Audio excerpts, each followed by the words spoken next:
NHL 콜럼버스 블루제키츠의 알렉산데르 벤베리가 6년 재계약으로 콜럼버스에 잔류했습니다. KHL과 챔피언스 하키리그 CHL은 각각 개막 2주차 일정을 소화했습니다. 아시아리그 아이스하키 2017-2018 새 시즌이 개막했습니다. 우리나라 인천에서 대명 킬러 웨일즈와 하이원의 개막전이 열렸고요. 디펜딩 챔피언 안양 한라는 사할린과의 원정 경기로 시즌을 시작했습니다. 국내 최초, 국내 유일의 아이스하키 팟캐스트 비하인더넷 112회 시작합니다.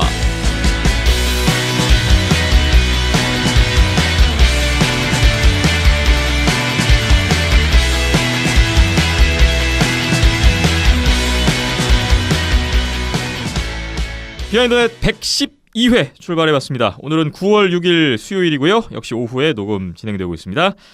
안녕하세요. 김태범입니다. 박김찬 PD, 이현섭 기자와 오늘도 함께합니다. 어서 오십시오. 안녕하세요. 안녕하세요. 9월의 첫 녹음이고요.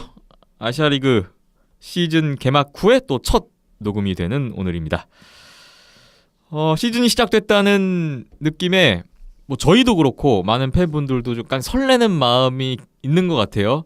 보니까 댓글에서도 좀 그런 게 나타났던 것 같고 오늘 그 설레는 마음으로 112회 시작을 해보죠. 여러분의 댓글 먼저 봐야겠는데요. 페이스북의 댓글 남은킴님이라고 역시 또 읽어야겠죠. 언제나 감사합니다. 이거 점점 설레는데요. 흐흐 하셨어요. 시즌 개막에 대한 역시 설레임 표해 주신 것 같고 링크를 하나 걸어주셨는데 이게 안양한라의 맷 달튼 선수가 KBO 리그 시구를 했던 그 장면이에요. 근데 맷 달튼 아니고 맥 달튼부터 심각한 폭투까지 죄다 쇼크다. 그 어디서 올렸는지 모르겠는데 일단 맷 달튼 선수의 이름부터가 잘못됐고 맥 달튼 그리고 맷 달튼 선수가 뭐라 그러죠? 일명 그 패백이라 그러나요? 바운드 시구를 하는 바람에 두 가지 다 아쉬우시지 않았을까? 야구 댓글에서 잘한다고 묻어나네요. 들었는데. 네. 이 맥 달튼은 좀 너무했네요, 진짜. 뭐 아직 우리나라 현실이죠. 네. 아이스하키에 대한 인지도. 우리나라 국가대표팀 수문장 맷 달튼 선수입니다. 뭐 지난번에 타일러 와이먼 시구 받을 때도 타일러 와이먼이 국가대표로 소개가 됐었어요. 그러니까요. 네. 귀화 선수라고 막 네. 소개가 돼서 그게 현실인 거예요, 아직까지. 많이 알려야 되고 또 갈 길이 멀구나라는 그렇죠. 것도 한번 느껴요. 예. 네. 남은킴님 댓글 감사합니다. 팟빵 댓글로 넘어가 보죠. 시더맨님, 아시아리그 프리뷰 들으니 시즌 개막이 실감납니다. 안양한라 대명 하이원 모두 봄에도 하키할 수 있기 바랍니다. 하셨고 국내 세 팀의 플레이오프 진출을 기원해 주셨네요. 그러면서 111회 지난 회에도 또 10,000원을 후원해 주셨습니다. 감사합니다. 개막이 정말 실감이 나네요. 폴 피핀과 실버버그님 댓글 또 긴 댓글을 주셨어요. 변함없이 잘 들으셨다고 하시면서 지난주 방송에서 안타까운 소식이 있었죠. 위로 감사하다고 하시면서 힘이 많이 되셨대요. 아시아리그 첫 개막전 유튜브로 라이브로 재밌게 보셨대요. 저희가 올 시즌에 중계를 조금 다른 방식으로 시도를 하고 있는데 봐주셨다니 감사합니다. 이연섭 해설위원으로의 데뷔전 완전 시원하고 냉정한 해설 최고입니다. 시원하고 냉정한 해설이라고 어디서 시원함을 느끼셨는지. 비하인더넷에서 연장전 갈 것 같다는 예상적 중에 소름 돋으셨대요. 첫 번째 경기 개막전이 연장 승부였어요. 2차전은 VOD로 시청하셨군요. 김태범 아나운서 이연섭 해설위원의 궁합은 환상적이었습니다. 라는 평을 해주셨습니다. 감사합니다. 저도 참 오랜만에 그 아이스하키 현장 생중계 참 오랜만에 나가서 그날 좀 긴장도 했었는데 아쉬움도 있는데 다음번에 좀 더 잘할 수 있도록 해야 될 것 같다는 생각을 한 번 더 하고 왔습니다. 두 분의 중계로 아시아리그 전 경기를 보고 싶습니다. 박김찬 PD님은 힘드시겠지만요. 저도 그러고 싶습니다. 네. 아시아리그에서 온도스포츠에게 중계권을 줘야 한다고 이런 말씀까지 주셨어요. 근데 문제는 아시아리그가 없죠. 연맹이 없죠. 2차전 중계 팟빵에서 저희 그 팟캐스트에서 불문율 얘기하신 것도 들으셨고 한 줄 한 줄이 그냥 뭔가 좀 그냥 지나치기가 힘든 댓글이네요. 계속 박김찬 PD님의 기대주 바카쇼 골리 일 제대로 냈다고 역시 인상 깊게 보셨군요. 제 예상이 틀리지 하이원 팬으로서 짜릿하게 보셨던 모양입니다. 김혁 선수가 골을 넣었어요. 네. 2차전 때 이연습 해설위원이 언급하셨던 김혁 선수 팬이 되셨다고 하셨고요. 일주일이 너무나 행복하시대요. 라이브 방송 보고 VOD 보고 팟빵 듣고 출퇴근길이 지루하지 않다.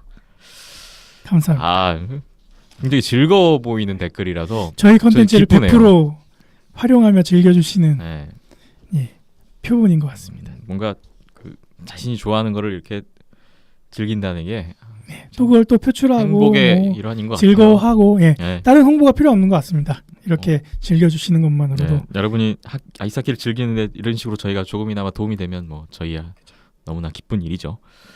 댓글 감사합니다. 네이버 댓글 PATT님 지난번에 질문 주시고 답변에 대한 내용 답변 잘 들으셨대요. 이해가 쉽다고 하셨고 이연섭 기자님의 해설을 너무 듣고 싶어서 아시아리그가 개막했으면 좋겠다고 하셨어요. 이연섭 기자님에 대한 칭찬인 것 같은데 팬이 많이 늘으셨네요.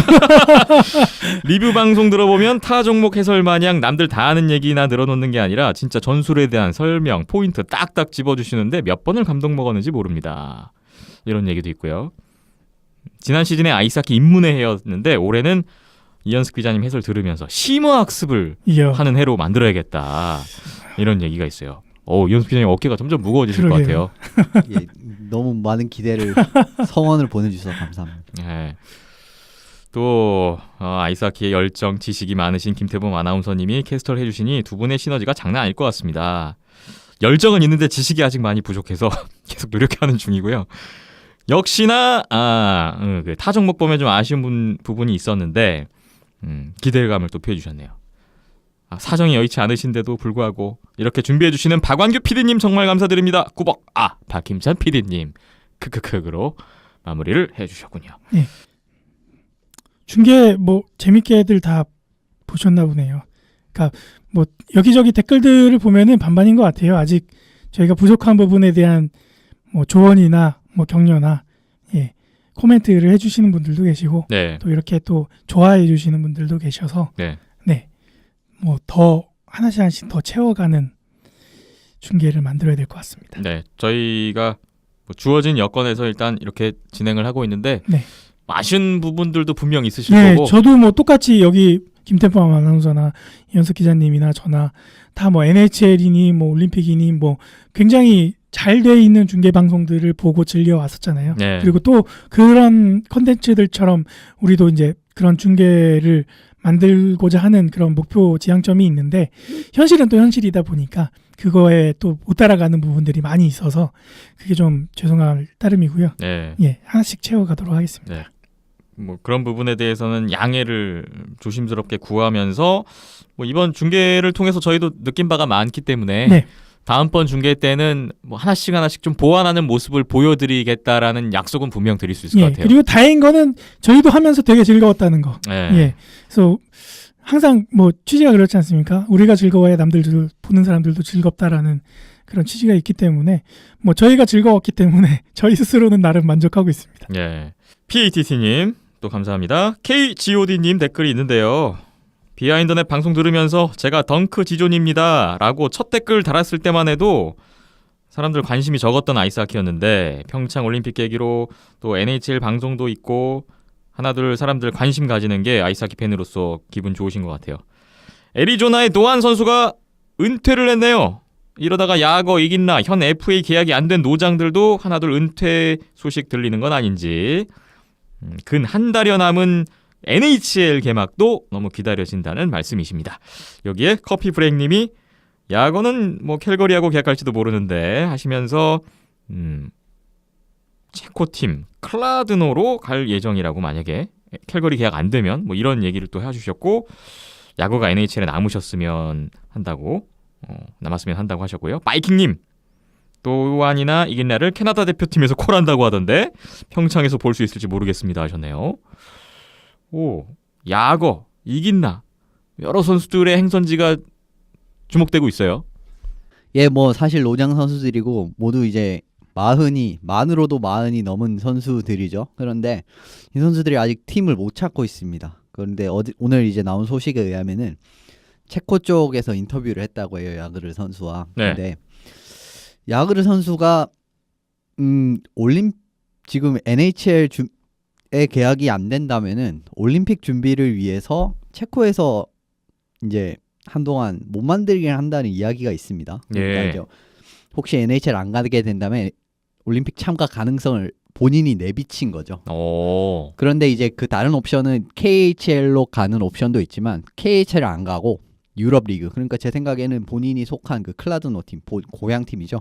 그쪽에 소속되어서 몸 만들기를 진행한 다음에 뭐 올림픽도 노려보지 않을까 싶습니다. 어쩌면 뭐 2018년 평창 올림픽에서 야그르 선수를 볼 수도 있을 가능성이 생길 것 같네요.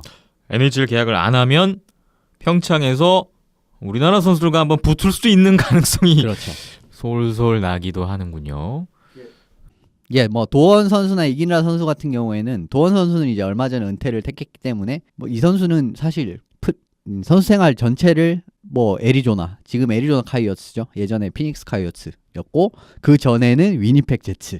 여기를 그냥 아예 통으로 보낸 선수예요. 그러니까 네. 구단 레전드고 원클럽맨이라고 할 수가 있는데 지금 뭐 포인트 랭킹 1위에도 제가 기억하기로는 지난 시즌인가 올랐던 기억도 있고 어마어마한 선수인데 결국은 팀을 못 찾고 은퇴를 했습니다. 예, 그러고 이긴라 선수 같은 경우에는 어쨌든 NHL 계약을 최우선적으로 생각을 할 거예요. 그렇기 때문에 그게 안 됐을 경우에 뭐 캐나다 대표팀에 불려갈 가능성도 있지만 글쎄요, 그 부분은 조금 더 지켜봐야 되지 않을까 싶습니다. 베테랑 득점원이 그래도 베테랑이 좀 필요한 팀들에서는 이길라 선수 정도면 조금 그래도 아직까지 뭐 야그르 선수보다 나이도 많이 어리고 예. 많이 어린 게 마흔이지만 예, 아무튼 예, 그런 게 있기 때문에 조금은 더 기다려 보셔도 괜찮을 것 같습니다. 아무래도 올림픽에서 우리와 같은 조에 있는 캐나다, 체코 국적을 가진 선수들이니까 더 주목되는 건 사실인 것 같아요. KGOD님, 커피 브레이크님, 바이킹님 감사하고요. 전영모님, 평창올림픽 남자 아이스하키 경기 일정 언제 할 수 있나요? 예매하려고요. 공지해주세요 하셨는데요. 누가 붙는지 대진까지 지금 경기 일정은 발표가 안 됐습니다. 예, 보통 다른 대회 때 이전 대회들 살펴보니까 뭐 연말이나 연초에 발표가 되는 것 같더라고요. 그래서 아직까지는 뭐 그냥 언제 뭐 남자 경기가 한다, 여자 경기가 남자 한다. 예선 뭐 1경기, 예. 2경기 이런 것까지 나와 있어요. 예, 그거까지만 나와 있더라고요. 그러면 누가 붙는지도 모르는데 예매를 해야 되는 그런 상황이네요. 뭐 딱 그렇게 해왔나 봐요. 저희도 예매를 딱히 저희도 여기 평창이 처음이기 때문에 네. 몰랐는데 그러네요.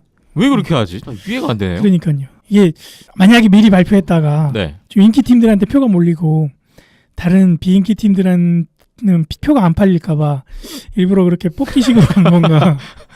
그럴 가능성도 있겠네요. 네. 네. 멀리서 오시는 분들도 많을 것 같은데 장기적으로 계획을 짜는 입장에서는 좀 짜증날 것 같아요. 올림픽 한 달 전에 대진 근데 이제 나오면 멀리서 오시는 분들이고 아이스하키를 그렇게 챙겨보실 분들이라면은 아마도 전경기를 다 예매하지 않을까. 비용이 네. 장난 아닌데. 그러니까요. 뭐 한 경기를 보든 뭐 두세 경기를 보든 비용 깨지는 건 비슷비슷하더라고요. 전용모님은 예매하시고 직접 가서 직관을 하실 계획이신 것 같은데 빨리 일정 좀 나왔으면 좋겠네요. 저희도. 전용모님 감사합니다. 바이킹님 댓글이 있어요. 이현숙 기자님 현장 해설 잘 들었습니다. 새벽이라 3피만 들었는데 VOD 보셨나 보죠? 네, 김태범 캐스터님 동방방송 기대됩니다. 궁금증이 하나 생기셨네요. 귀화 선수 중에 경기력이 떨어지는 경우에 대표팀원으로 유지되나요? 최대한 효과를 위해서 교체도 어느 시점에서는 고려를 해야 맞는 것 같은데요. 물론 선수 간 팀워크도 중요하고요. 하셨어요. 귀화 선수인데 경기력이 떨어졌을 때 바꿀 수 있느냐? 당연히 바꿔야지. 당연히 바꿔야죠. 예.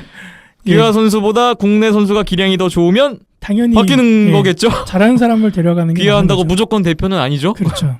예, 당연히 그게 맞는 순서고. 네. 근데 제가 봤을 때는 그럴만한 선수가 많이 없는 아직까지는 사실입니다. 예. 예, 아직도 그러니까 예전에 뭐 라던스키를 기아를 할 때 뭐 그러니까 평창 올림픽이 2018년 이전에 계속 도전을 했었잖아요. 네. 예, 그 전에 유치를 계속 도전을 했었는데 안 됐었고 했는데 그 일환에 이제 뭐 라던스키도 기아를 하고 뭐 스위프트나 뭐 영까지 기아를 했었는데 그때 당시만 해도 2018년까지는 생각을 안 했었다라고 해요. 그래서 그 정도의 레벨까지 끌어올리는데 그런 도약 디딤발 역할을 해줄 수 있는 게 라던스키다라고 해서 기아를 해서 대표팀으로 합류를 해서 경기를 뛰었던 건데 네. 계속 시간이 지났음에도 불구하고 라던스키보다 더 뛰어난 선수가 발견이 안 된 건지 예, 아직까지는 라던스키가 계속 대표팀에 소속이 돼 있네요. 예. 귀화 선수라고 해서 무조건 대표는 아니라는 점, 예. 뭐 다들 공감하실 거예요. 네. 예. 저희 얼굴 좀 보여달라고 중계 방송 때 그 얘기로 마무리해 주셨네요.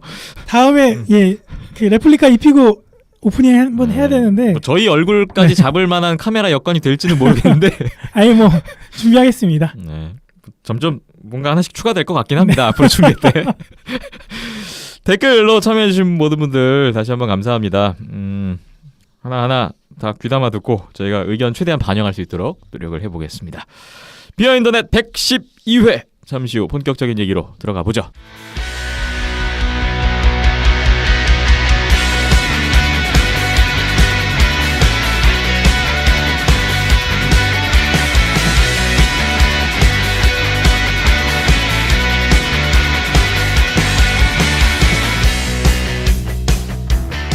네, 오늘 손상호 기자 연결을 해야 되는데 손상호 기자님이 개인적인 스케줄 사정으로 112회는 참여를 못 하시게 됐습니다. 여러분께 그 점 먼저 안내이자 좀 양해를 구하면서 오늘은 이연습 기자님과 함께 또 얘기를 나눠봐야 될 것 같은데 일단 짤막한 소식 세 가지를 준비해 주셨는데 NHL, KHL, CHL까지 오늘 준비가 되어 있습니다. 먼저 NHL 소식부터 출발을 해보겠습니다.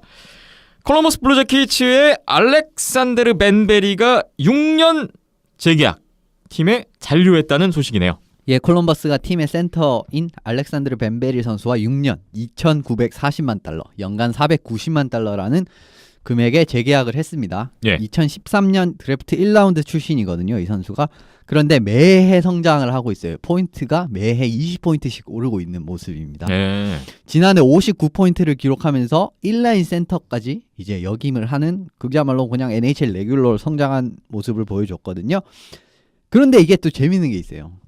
예전에 팀의 1라인 센터라고 하면 역시나 라이언 조한슨 선수를 떠올릴 수밖에 없습니다. 예. 콜럼버스 블루제키츠의 라이언 조한슨 선수가 이제 시즌 중간 트레이드를 통해 세스 존스 선수와 1대1 맞교환이 되었던 트레이드가 있었죠. 근데 이 선수와 비교를 해봐도 전혀 손색이 없는 활약을 보여줬어요. 네. 조한슨 선수가 82경기에서 61포인트를 올렸거든요.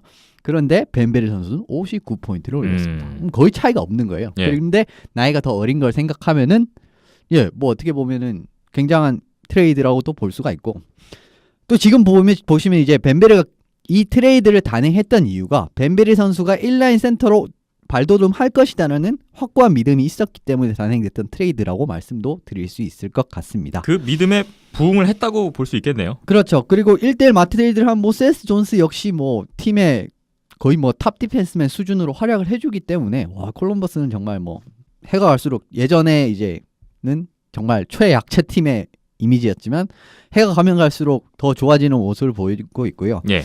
또 대단한 게 벤베리 선수의 계약이라고 할 수가 있는데 이 정도 선수를 연간 490만 달러에 잡는 거는 거의 그냥 이제 뭐 북미 스포츠 쪽에서 말하는 스틸 그야말로 스틸 계약이거든요. 그냥 예.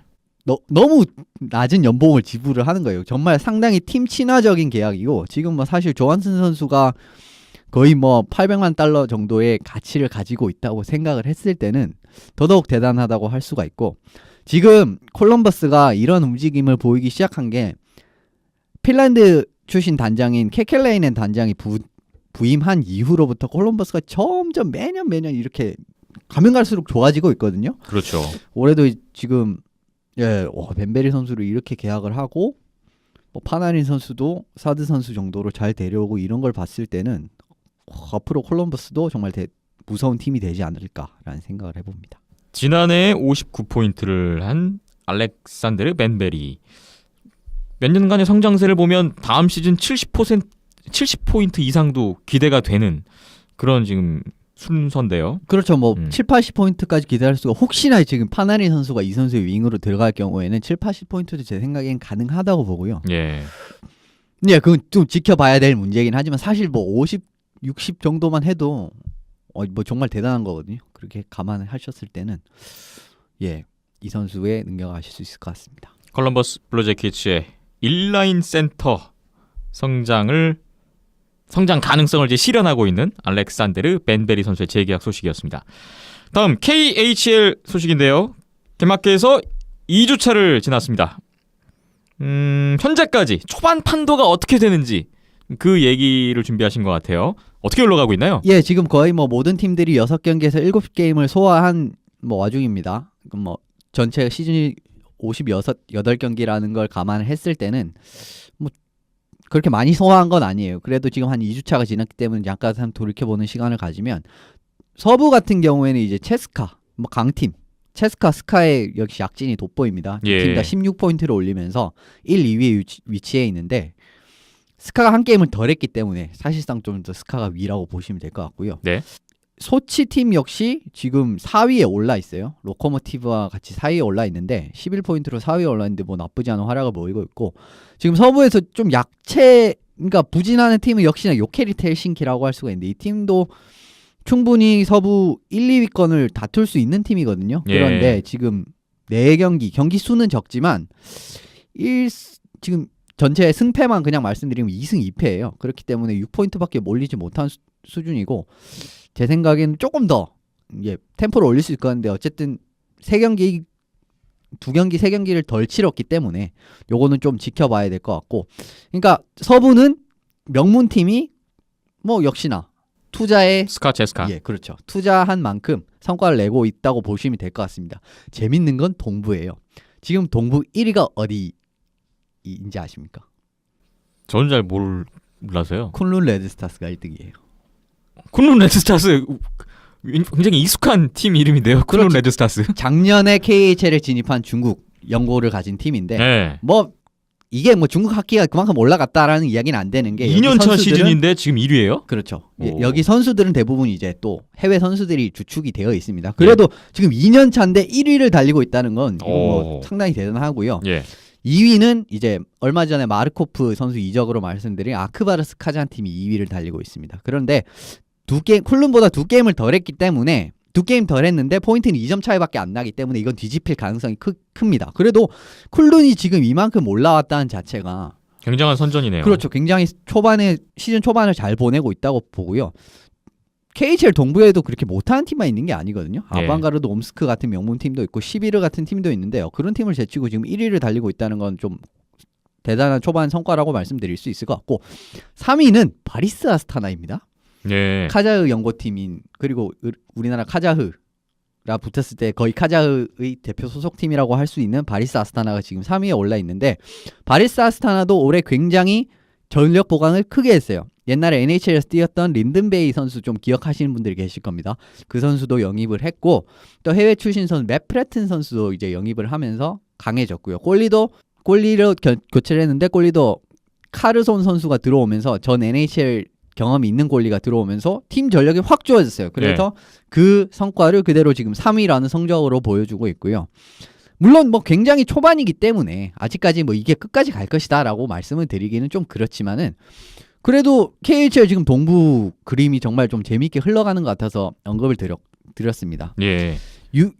지금 또 조금 실망스러운 부분이라고 하면은 KHL 동부 명문은 아무래도 메탈루르크 팀이라고 할 수가 있어요. 지난 시즌의 동부 챔피언. 그렇죠. 동부 챔피언. 뭐 다니스 자리포프 선수로도 언급을 드렸었고 네. 그리고 이 팀에는 정말 정말 팀의 최고의 선수인 지금 KHL 역사상 최고의 선수라고 할 수 있는 세르게이 모지아킨 선수가 있거든요. 근데 이 선수가 있는 팀인데 아직까지는 6위로 조금 부진합니다. 그래도 승점 포인트 차이로는 3점밖에 나지가 않기 때문에 뭐 얼마든지 올라갈 가능성은 있지만 초반은 그렇게 좋지가 않다는 점. 어떻게 보면 좀 동부는 재밌는 그림이 나오고 있고 서부는 역시나 전통의 강호들이 강세를 보이고 있다라고 초반 정리를 드릴 수 있을 것 같습니다. 개막 2주차를 소화한 KHL 2년차 쿤룬 레드스타스의 선전 그리고 뭐 스카와 체스카의 여전한 강세 이 정도로 요약하면 될 것 같네요. 다음으로 CHL로 넘어가 보겠습니다. 지난주에 저희가 챔피언스 하키리그 CHL을 소개를 드렸는데 여기도 2주차 일정을 마쳤어요. 오늘 2주차까지 초반에 나타난 특징 어떤 것들이 있는지 얘기를 나눠봐야 되는데 눈에 띄는 팀이 있다면서요? 예, 돌풍의 팀이 하나 있습니다. 어디냐면 EIHL의 노티건 팬터스인데 영국이요? 그렇죠. 영국이라고 하면은 사실 그렇게 높은 레벨의 리그가 아니거든요. 아시아 리그보다 살짝 높은 수준이죠. 그렇죠. 조금 더 높은 네. 수준이라고 할 수가 있는 팀이라고 할 수가 있는데 정말 대단합니다. 근데 이건 이제 조금 뒤에 말씀드리고 지금 2주차 일정 그러니까 팀이 거의 한 4경기 정도까지 소화를 한 시점이에요. 예. 그런데 좀 재밌는 게 있습니다. 예전보다 그러니까 CHL은 강한 리그와 약한 리그가 나뉘어질 수밖에 없는 구조이지 않습니까? 예를 들면 강한 리그라면 역시나 뭐 스웨덴 SHL, 뭐 핀란드의 리가, 그다음에 스위스의 NLA 이런 리그가 뭐 예전 세계 대회를 다 살펴봐도 항상 두각을 나타냈었고 좋은 모습을 보였던 팀들이었는데 올해는 좀 그런 양상이 4경기까지는 나타나지가 않고 있습니다. 네. B조 같은 경우에는 체코 엑스트라리가의 코메타 브리노가 1위를 하고 있고요. D조 같은 경우에도 엑스트라리가의 오체라르지 트르지네츠가 1위고요. 그 다음에 D조가 그러니까 1위가 오체라르지 트르지네츠고 2위가 DL의 아들러 만하임입니다. 예. 지금 낮은 리그 팀들이 1, 2위를 지금 하고 있는 모습이고 그 다음에 프리뷰 때도 말씀드렸던 G조의 뮌헨이 지금 1위를 달리고 있어요. 그러면 스웨덴, 핀란드 이쪽 리그 팀들을 제치고 지금 체코, 독일 팀들이 선두권을 형성하고 있다는 그렇죠. 말씀이세요? 1위를 하고 있는 그러니까 그 조도 있다는 겁니다. 예, 조별리그에서. 예, 그렇기 때문에 조금 재밌는 여기도 마찬가지로 좀 재밌는 양상이 흘러가고 있습니다. 그래도 가장 눈에 띄는 거는 역시나 EIHL의 노티건 팬터스라고 말씀드릴 수 있을 것 같은데. 노티건 팬서스. 그렇죠. 뭔가 좀 익숙하시지 않습니까? 예전에 한번 말씀 이 베이하인드 그 아시아리그에서 넘어간 선수들 중에 이 팀 간 선수 있었잖아요. 예, 마크 딜라고 선수가 아하. 그 팀으로 올해 소속으로 뛰고 있는 팀입니다. 예. 그런데 노팅엄 팬서스의 조를 살펴보면은 쉬운 팀이 하나도 없어요. NLA 최고의 명문인 SC 베른이 있고요. 리가의 투르쿠가 있고 투르쿠가 제가 조사해보니까 작년에 정규 시즌 2위를 한 팀이더라고요. 리가에서. 예. 그다음에 엑스트라 리가의 흐라데츠 크랄로페 익숙하시죠? 우리 대표팀하고 얼마 전에 했던. 그렇죠. 마운트필드 HK라고도 불리는 이 팀과 같은 조에 소속이 되어 있습니다. 그래서 사실 전패가 예상됐었어요. 전패가 하는 게 전혀 이상하지 않은 요런 하면 뭐 홈에서 한 흐라데스 크랄로페 정도를 이기는 이런 그림 정도가 나올 것 같았는데 예. 4경기에서 2승 1연장승 1패라는 말도 안 되는 기록을 지금 써나가고 있습니다. 오. 첫 경기에서 베른한테 5대2로 졌어요. 예. 그래서 뭐 당연한 결과지라는 평가가 많았습니다. 그런데 그 두 번째, 세 번째 일정이 어디였냐면 흐라데츠 크랄로페와의 홈어웨이 연전이었거든요. 그런데 거기에서 1승 1연장승을 거두는 성과를 냈어요. 예. 거기서부터 치고 나가기 시작했는데 이후 SC 베른을 홈에서 맞아가지고 4대2로 베른을 잡아버렸습니다. 어허. 여기에서 베른을 상대로 1승 1패? 이건 정말 EIHL 팀으로서는 이만큼 호성적이 없거든요. 예. 정말 대단한 성과를 내고 있고요. 지금 5번째, 6번째 경기가 투르크와의 경기가 남아있어요.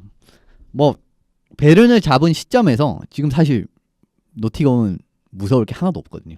지금 뭐 이럴 게 아무것도 없는 상황이에요. 그래서 지금 뭐 EIHL 팀으로서 최초로 상위 라운드에 진출할 가능성이 굉장히 높은 그림이거든요.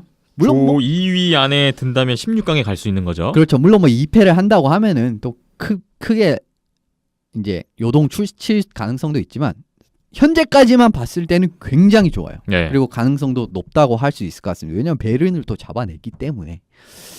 그래서 좀 지켜보시면 좋을 것 같습니다. 또 딜라고 선수도 4경기에서 3포인트 나오는 모습을 보이면서 뭐 EIHL에서 또 뭐 더 높은 리그로 가는 게 아닌가 뭐 이런 생각할 정도로 예. 지금 EIHL의 노티검의 기세가 정말 무섭네요. CHL 2주차까지 일단 돌풍의 팀은 EIHL의 노티건 팬서스다라는 또 분석을 주셨습니다. 오늘 NHL, KHL, CHL까지 아주 짤막한 소식들 3가지를 또 소개해드렸습니다.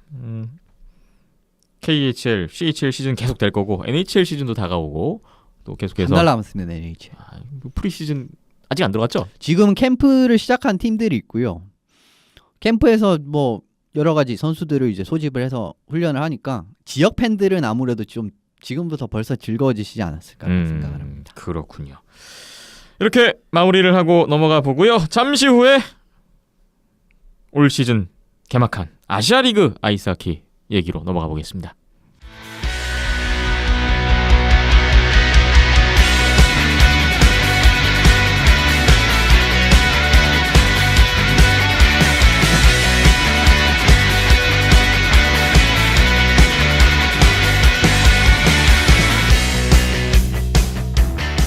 아시아리그 아이스하키 2017-2018 새 시즌이 드디어 개막했습니다. 9월 2일에 대한민국, 일본에서, 그리고 9월 3일에는 러시아 유즈노 사할린스크에서까지 동시에 개막을 했습니다. 올 시즌은 많은 변화가 있는 시즌인데 총 8개 팀이 3개국의 8개 팀이 정규리그 28경기 일정으로 일정을 시작하게 됐고요. 저희가 오늘 개막전 참 많은 일들이 있었는데 한 경기 한 경기씩 돌아보는 리뷰의 시간을 먼저 가져볼까 해요. 먼저 우리나라 인천에서 선악국제빙상장에서 대명 킬러웨일즈와 하이원의 개막 2연전이 있었습니다. 저희가 중계도 했지만 현장에서 보고 온 내용을 전해드려야 될 것 같은데요. 9월 2일 토요일에 있었던 개막전 1차전이었습니다. 재밌는 경기였어요. 1피리어드에 대명 킬러웨일즈가 김영겸, 이봉진 선수의 연속골 2대0으로 먼저 앞서 나가면서 기세를 올렸는데 2피리어드부터 분위기가 바뀌었죠. 신용윤, 마이클 스위프트 선수의 또 골이 나오면서 두 골을 주고 받는 그런 2대2 스코어로 2피리어드 마쳤습니다. 3피리어드 시작하자마자 하이원 트로이 마일럼 선수의 정말 센터라인 앞에서 때린 슛이 들어가면서 이게 역전이 됐고요. 하지만 대명도 스츠키 유타 선수의 동점골로 스코어 3대3 결국 연장에 갔는데 연장 13초를 남긴 상황에서 대명 사카타슌 선수의 골든골이 터지면서 대명이 역전에 재역전승을 거뒀던 개막전이었습니다. 개막전 치고는 참 아주 흥미진진한 경기가 나와서 관중도 많이 왔는데 보시는 분들 재밌었어요. 네. 네. 자, 현장에서 보신 소감들을 한마디씩 좀 들어봐야 될 것 같은데요. 박김찬 PD 어떠셨나요?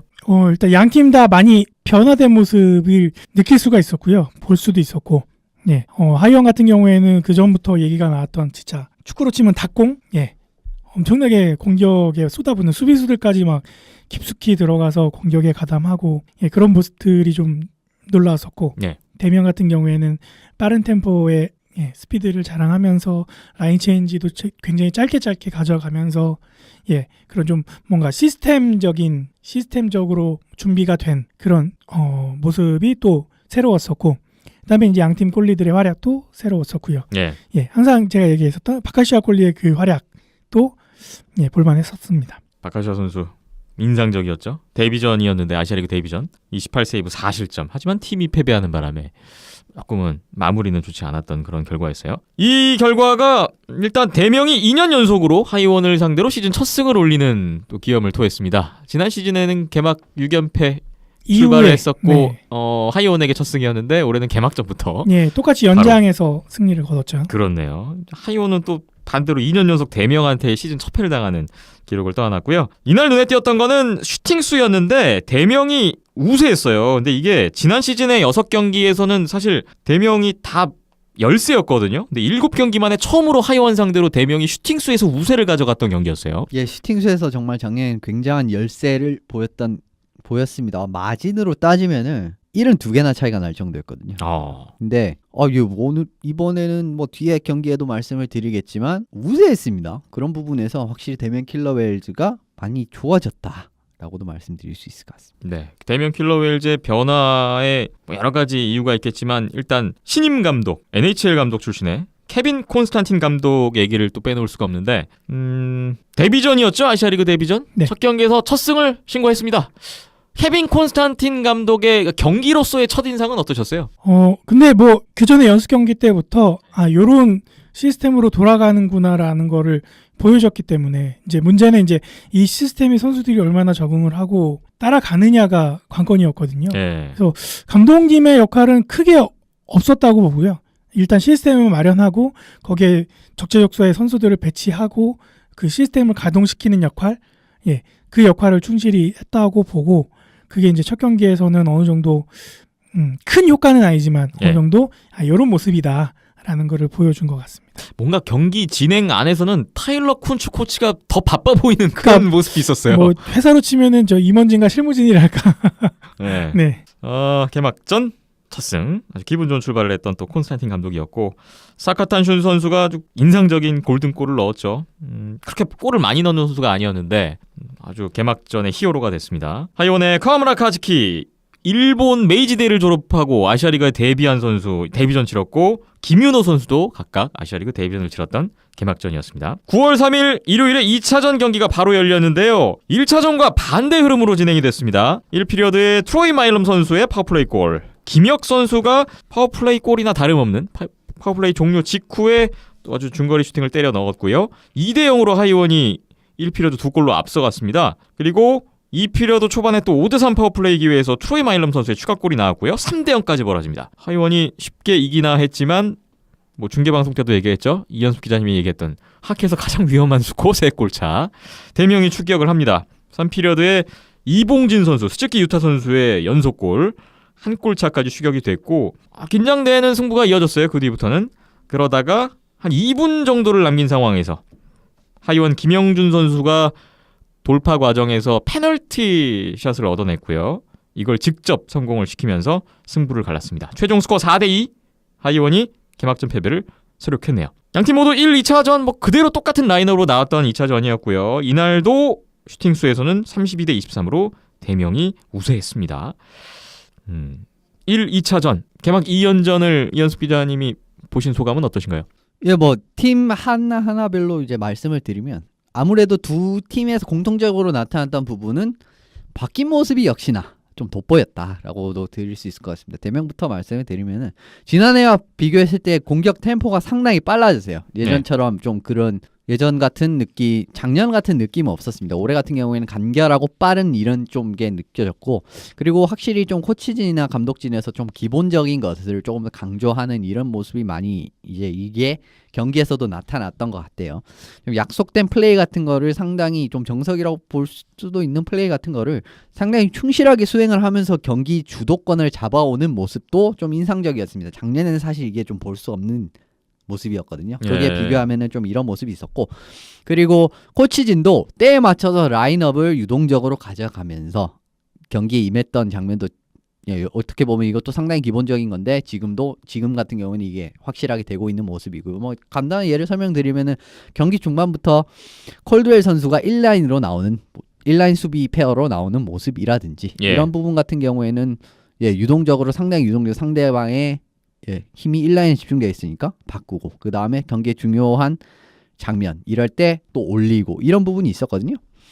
그런 유동적인 조율 같은 부분도 상당히 좋았다라고 말씀드릴 수 있을 것 같습니다. 뭐 1패한 거는 사실 어쩔 수 없는데 그래도 발전된 대명의 모습을 보여주기엔 충분한 2연전이라고 평가드릴 수 있을 것 같고요. 하이원 같은 경우에는 이제 수비수들의 공격 가담이 여기에서는 확실히 돋보였어요. 뭐 민광희 선수가 상대방 골라인 뒤까지 이제 퍼악을 몰고 들어와가지고 공격을 전개하는 모습도 상당히 많았고, 그 다음에 뭐 파워플레이에서도 마일럼 선수가 포인트샷을 치는 것뿐만 아니라 이제 두 번째 경기 보시면 첫 골이 그랬죠. 거의 네트 옆에까지도 올라오는 모습이 있었거든요. 자리를 잡는 그런 모습도 있었기 때문에 뭐 수비 공격 가담 부분은 상당히 좋았다라고 말씀을 드릴 수 있을 것 같습니다. 또 눈에 띄었던 건 사실 스위프트 선수라고도 할 수가 있어요.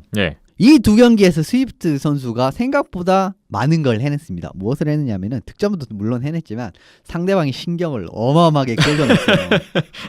그런데 예전에는 이 신경을 끊는 과정에서 페널티가 상당히 수반이 됐었거든요. 본인도 그렇죠. 페널티 받고 나가는. 오히려 본인이 더 흥분을 해가지고 더 큰 이제 미스컨덕트를 먹는다 이런 경우도 있었습니다. 그런데 이번엔 그런 게 없었어요. 그냥 끌기만 했습니다. 그러니까 제 플레이가 안 나오는 이런 흐름이 중간에 조금 있었어요.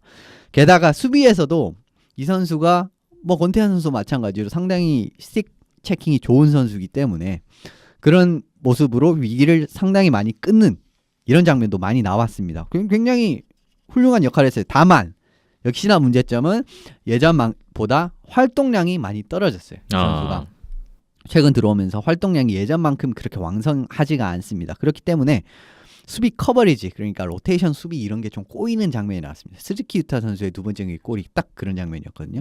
이 선수가 마가 들어온 스즈키 유타 선수를 좀 뒤에 좀 놓쳤어요. 순간 놓쳤습니다. 그런데 그게 순간 놓치지 않고 처음부터 따라 붙었다면은 그 골이 아예 원초적으로 차단될 가능성이 높았던 장면이었는데, 좀 더 강팀을 상대로 하면은 이런 그림이 더 자주 나올 거거든요. 그런데 로테이션 수비가 꼬인다 이러면 팀에 큰 문제가 될 수가 있기 때문에 이런 부분은 좀 보완할 필요성이 있을 것 같습니다. 마이클 스위프트 선수의 변화, 뭐 중요한 역할 말씀을 주셨어요. 마이클 스위프트 저도 1, 2차전 참 인상적으로 봤습니다.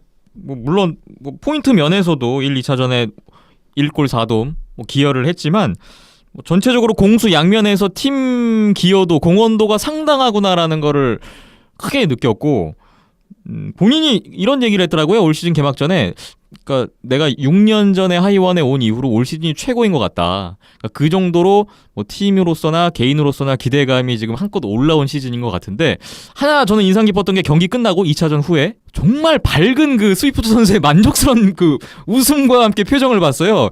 월드 챔피언십 우리나라 대표팀 올라갔을 때도 그 정도 반응은 아니었던 것 같은데 너무나 좋아했거든요. 뭔가 만족스러운 그런 결과 물론 이기기도 이겼지만 올 시즌 지난 시즌보다는 저는 확실히 좀 기대가 되는 스위프트의 올 시즌이 아닌가. 물론 짧겠지만 기간이 많이 좀 기대감이 저도 개인적으로 상승됐던 스위프트에 대한 인상이었습니다. 예, 두 경기 기록을 놓고 보면은 포인트도 제일 많이 했어요. 네. 예, 첫날에는 골도 넣었었고 두 번째 경기 때는 도움만 3개 기록을 했었거든요. 그래서 뭐 하이원 입장에서는 공격은 이제 된 것 같아요. 공격은 뭐 수비들까지 다 가담하면서 정말 어느 일본 팀이나 러시아 팀 못지않은 공격력을 이제 갖춰놓고 이게 자리까지 잡혀 있는 것 같은데 이제 수비 골문 앞에서의 이제 수비 퍼클리어 과정이라던가 아니면은 공간 채워 넣는 거라던가 그런 부분이 조금 아직 덜 완성이 된 것 같아서 예 언제까지 바카슈아에게 모든 걸 맡길 수는 없는 거니까 예 그런 부분은 수비수들이나 아니면 공격수들이 좀 더 채워줘야 할 부분일 것 같고요. 대면 같은 경우에도 앞서 말씀드린 것처럼 이현석 기자님이 말씀하신 것과 같이 이제 빠른 템포 간결한 뭐 플레이 이런 걸로 해서 가장 눈에 띄게 드러난 거는 간결한 플레이 덕분에 뭐 수비 지역에서 공격 지역까지 전개하는 과정 그리고 슈팅까지 이어지는 과정까지 한 번에 나오다 보니까 결과적으로 기록지를 봤을 때에는 슈팅 수가 월등히 앞서 있는 모습을 봤었고 예. 그 안에 또 골도 나오게 됐었고 그런 모습들은 좋은데 아직까지는 제 두 경기를 놓고 보면은 제가 느낀 바로는 아직까지는 자리를 못 잡았다. 그래서 공격이든 수비든 뭐 라인 체인지 하는 데에서 꼬여서 뭐 투맨이맨이 나온다거나 투맨이맨 페널티 3개가 나왔어요. 두 예, 경기에서. 경기마다 한 번씩 나오고 두 번째 경기 때 2개가 나왔죠. 그리고 그 페널티 때문에 골까지 실점까지 이어지기도 했었고요. 그렇죠. 하다 보니까 그런 잔실수들 그리고 아직까지도 지난 상무와의 연습 경기 때처럼 수비 지역에서의 턴오버가 많이 있는 거는 예, 현실이거든요. 그래서 아직까지는 그런 부분들이 아직은 안 고쳐진 부분이다 보니까 다른 강팀들하고 또 상대를 했을 때 이런 문제점들이 더 두드러지게 노출이 될 텐데 이거를 빨리 또 메꿔주는 게 또 과제가 될 것 같네요. 예. 자, 대면 킬러 웨일즈와 하이원 양 팀에 새로운 선수들이 있습니다. 참 많습니다. 올 시즌에 새롭게 팀의 힘을 보태고 있는 선수들. 1, 2차전에서 이 선수들의 활약상이 참 대단했습니다. 일단 하이원의 제이슨 바카슈아 골리 얘기부터 해볼까요? 2차전에서도 30세이브 2실점을 하면서 승리를 이끌었는데 1, 2차전 굉장히 인상 깊게 보셨죠? 두 분 다? 예, 뭐 스탯으로만 놓고 치면은 그렇게 좋은 스탯은 안 나오는데요. 예, 뭐 평균 실점도 확 올라갔고, 예. 예, 세이브 성공률도 확 떨어지고 이런 모습은 양팀 꼴리기 마찬가지였는데 일단 중요 순간마다 보여주는 슈퍼 세이브 거의 골과 다름없는 슈트를 막아내는 임팩트가 아마 모든 보신 분들의 뇌리에 강하게 예, 남았을 것 같아서 그런 부분에서 좀 더 볼만해진 경기, 볼만해진 꼴리가 나왔구나 라는 거를 느낄 수 있었죠. 바카슈아 골리가 보이는 성적보다 더 높게 평가를 받아야 하는 이유는 뭐냐면 첫 번째 경기는 사실 두 골은 하나는 첫 번째 골 이제 김연경 선수의 골은 수비 실책이었고요. 두 번째 골 같은 경우에는 보드가 경기장 네, 불규칙 문제였습니다. 바운드가 있었죠. 예, 그 열리는 문에 퍽이 잘못 튀어가지고 이거는 어쩔 수가 없는 거였어요. 불규칙 바운드가 나서 바로 이봉진 선수 앞에 떨어졌어요. 그렇죠. 이건 뭐 사실 골리가 컨트롤이 불가능한 실점이에요. 이봉진 선수가 이제 업을 많이 쌓았죠. 네. 그런 걸 생각을 하시면은 물론 뭐 첫 번째 경기에 이제 사카타 슌 선수에게 이제 실점한 그런 부분 골 같은 거는 조금 아쉬운 부분이긴 했습니다. 그러니까 어쩔 수 없는 거 아니면 웬만하면 실점을 안 하는 모습을 보였어요. 그리고 두 번째 경기는 30세이브 2실점이면 상당히 훌륭한 기록이라고 말씀드릴 수 있을 것 같고 예. 물론 이제 뭐 아쉬운 점도 있겠지만 근데 기록에서 지금 나타난 두 경기에서의 기록보다는 훨씬 높게 평가돼야 되는 선수는 맞습니다. 네. 지난 시즌에 하이원의 박계훈, 박성재 선수가 뭐 각각 20경기 이상씩 출장하면서 반반씩 출장 시간을 가져갔는데 결과가 썩 좋지 못했거든요. 아시아리그 지난 시즌에 일단 한 경기라도 출장했던 25명의 골리 중에서 세이브 성공률로만 따지면 두 선수가 21위, 22위를 했었고 15경기 이상 출장했던 총 16명의 골리 가운데 15위, 16위 그러니까 최하위권에 있었기 때문에 그러한 어떤 골리 포지션에 대한 고민 뭐 여러 가지 수비에 뭐 약화된 것도 있었고요. 그러한 것들이 이제 종합적으로 뭐 쌓이면서 올 시즌 새롭게 이제 외국인 골리 영입에까지 이르게 된 하이원인데 바카쇼 골리 1, 2차전 활약상을 봐서는 괜찮은 영입이다 확실히 그런 뭐 좋은 인상을 좀 받았던 것 같아요. 그리고 트로이 마일럼이라는 수비수가 또 들어왔죠. 이 선수가 2차전에서 결승골 포함해서 2골, 개막전에서도 골을 넣었고 개막 2연전에서 3골을 넣는 기염을 토했습니다. 이 선수가 파워플레이에서도 굉장한 옵션이 된 것 같고 참 인상 깊었어요. 저는 마일럼 선수가 사실 말씀드리면 제일 눈에 띄는 선수입니다. 새로 영입한 모든 이제 대명이랑 하이원 선수들을 다 포함했을 때도 마일럼 선수가 제일 임팩트가 있었고요. 예. 사실 이 선수는 이제 수비수를 특히 기록만으로 판단하기가 어려운 게 이런 건데 이 선수를 기록만으로 봤을 때는 굉장히 공격적인 수비수다라고 말씀을 딱 드렸는데 수비 부분은 아직까지 말씀을 드릴 수 없습니다라고 예전에 말씀을 드렸던 것 같아요. 그런데 이 선수가 수비 능력까지도 상당히 수비도 준수하다. 공격은 월등하고 수비도 준수하다. 뭐 턴오버 같은 걸 하거나 아니면은 블루라인에서 퍽이 빠졌을 때 제일 먼저 백업으로 들어간 선수가 이 선수였어요. 예. 그 정도로 활동량 나이에 비해서 활동량도 상당한 모습이었고 공격은 뭐 말씀드릴 필요가 없을 정도로 대단했습니다. 특히 이 선수가 좋은 게 뭐냐면 장점이 뭐냐면은 파워플레이에서 슛을 굉장히 낮고 강하게 치는 슛이 많았어요. 예. 이런 옵션. 근데 김혁 선수는 좀 띄우는 스타일이거든요. 그리고 그렇다고 마일럼 선수가 띄우는 슛도 못 쐈냐라고 하면 또 그렇지도 않습니다. 그렇기 때문에 파워플레이에서의 슈팅 옵션이 상당히 많아졌어요. 어떻게 많아졌냐면 김혁 선수도 있죠. 마일럼 선수도 있죠. 반대쪽으로 열어주면은 스위프트 선수도 원타이머를 충분히 때릴 수 있는 선수입니다. 예. 이렇게 파워플레이 하나의 옵션에 슈팅 옵션이 3개나 있다. 그리고 혹시나 이제 김혁 선수가 안 나온다고 하더라도 디맨 선수만 봐도 굉장히 이제 슈팅 능력은 좋은 선수거든요. 그렇죠. 그렇기 때문에 너무 파워플레이 이제 옵션이 많았어요. 여기에다가 테스트 스크린이 들어간다라고 하면은 완벽하죠. 그런데 테스트리드가 지금 빠져 있군요. 그렇죠. 생각해보니까. 시너지가 어마어마할 수도 있습니다. 어떻게 보면 작년 이제 파워플레이 최하위였지 않습니까? 이제 중계 때도 13.37%. 그런데 이게 진짜 리그 1위로 올라갈지도 모를 정도로 상당히 경쟁력 있는 파워플레이 란을 구축했다. 그리고 그 결과는 1, 2차전에도 그대로 나왔다라고 말씀드릴 수 있습니다. 예, 지난 시즌 이제 하이원의 파워플레이 공격 옵션을 보면은 항상 이제 스위프트 위주로 퍽이 돌면서 저희가 이제 항상 얘기하는 게 스위프트 존이라고 하잖아요. 예. 그래서 공격 지역 오른쪽 그 페이스오프 지역 주변에서 돌아 나오면서 스위프트가 이제 슛을 날리는 지역 이것도 거기서 성공률이 좋았기 때문에 그랬던 건데 뭐 많이 노출이 된 만큼 또 많이 막히기도 했어요. 그죠? 지난 네. 시즌에. 그래서 좀 파워플레이 성공률이 높지 못했던 과정들이 있었는데 마일런 선수가 들어오면서 반대쪽에서 또 때려주는 부분들이 있다 보니까 뭐 옵션이 하나 더 늘어났을 뿐인데 공격 루트는 더 다양해진 셈이 됐죠. 그래서 뭐 파워플레이뿐만 아니라 공격 그냥 일반 뭐 5대5 싸움에서도 셋업만 되면은 충분히 뭐 여기저기서 빵빵 터질 수 있는 폭탄들을 안고 있는 그런 상황이 된 것 같고 예. 그리고 전형적으로 이제 우리가 기록지를 볼 때 기록에 남는 거는 공격 기록들이 많이 남잖아요. 그렇죠. 예. 그러다 보니까 이제 수비는 뭐 어떻게 기록으로 확인할 그게 많이 없다 보니까 기록으로만 봤을 때는 이 선수가 굉장히 공격적인 스타일의 선수인가 보다라고 예상은 했지만 실제로 뚜껑을 열어보니까 그 기록에 가려져 있던 거구나 라는 거를 느낄 수가 있었죠. 예. 그래서 뭐 다른 팀 경기들도 보고 다른 팀의 새로운 선수들의 활약상도 봐야겠지만 뭐 올해 최고의 이적상 뭐 이렇게 뽑는다고 하면은 마일런 선수가 또 순위 차지하지 않을까. 일단 2경기 이상으로는 네. 그런 기대가 굉장한 들어요. 임팩트를 보여줬던 것 같아요. 예. 그런 마일럼 선수의 추가가 뭐 파워플레이에서 상승으로 나타났어요. 2경기에서 파워플레이 골이 3골이었고 뭐 김혁 선수의 골까지 하면 4골이라고 봐도 되고요. 파워플레이 성공률이 2경기지만 60%라는 놀라운 또 지금 취약점 보완한 모습이 나왔어요. 트로이 마일럼 선수 얘기가 조금 길어졌는데요. 제프 디맨 선수도 약간 묻히는 감이 있거든요. 아시아리그 복귀 시리즈였어요. 제프 디맨은 어떠셨어요?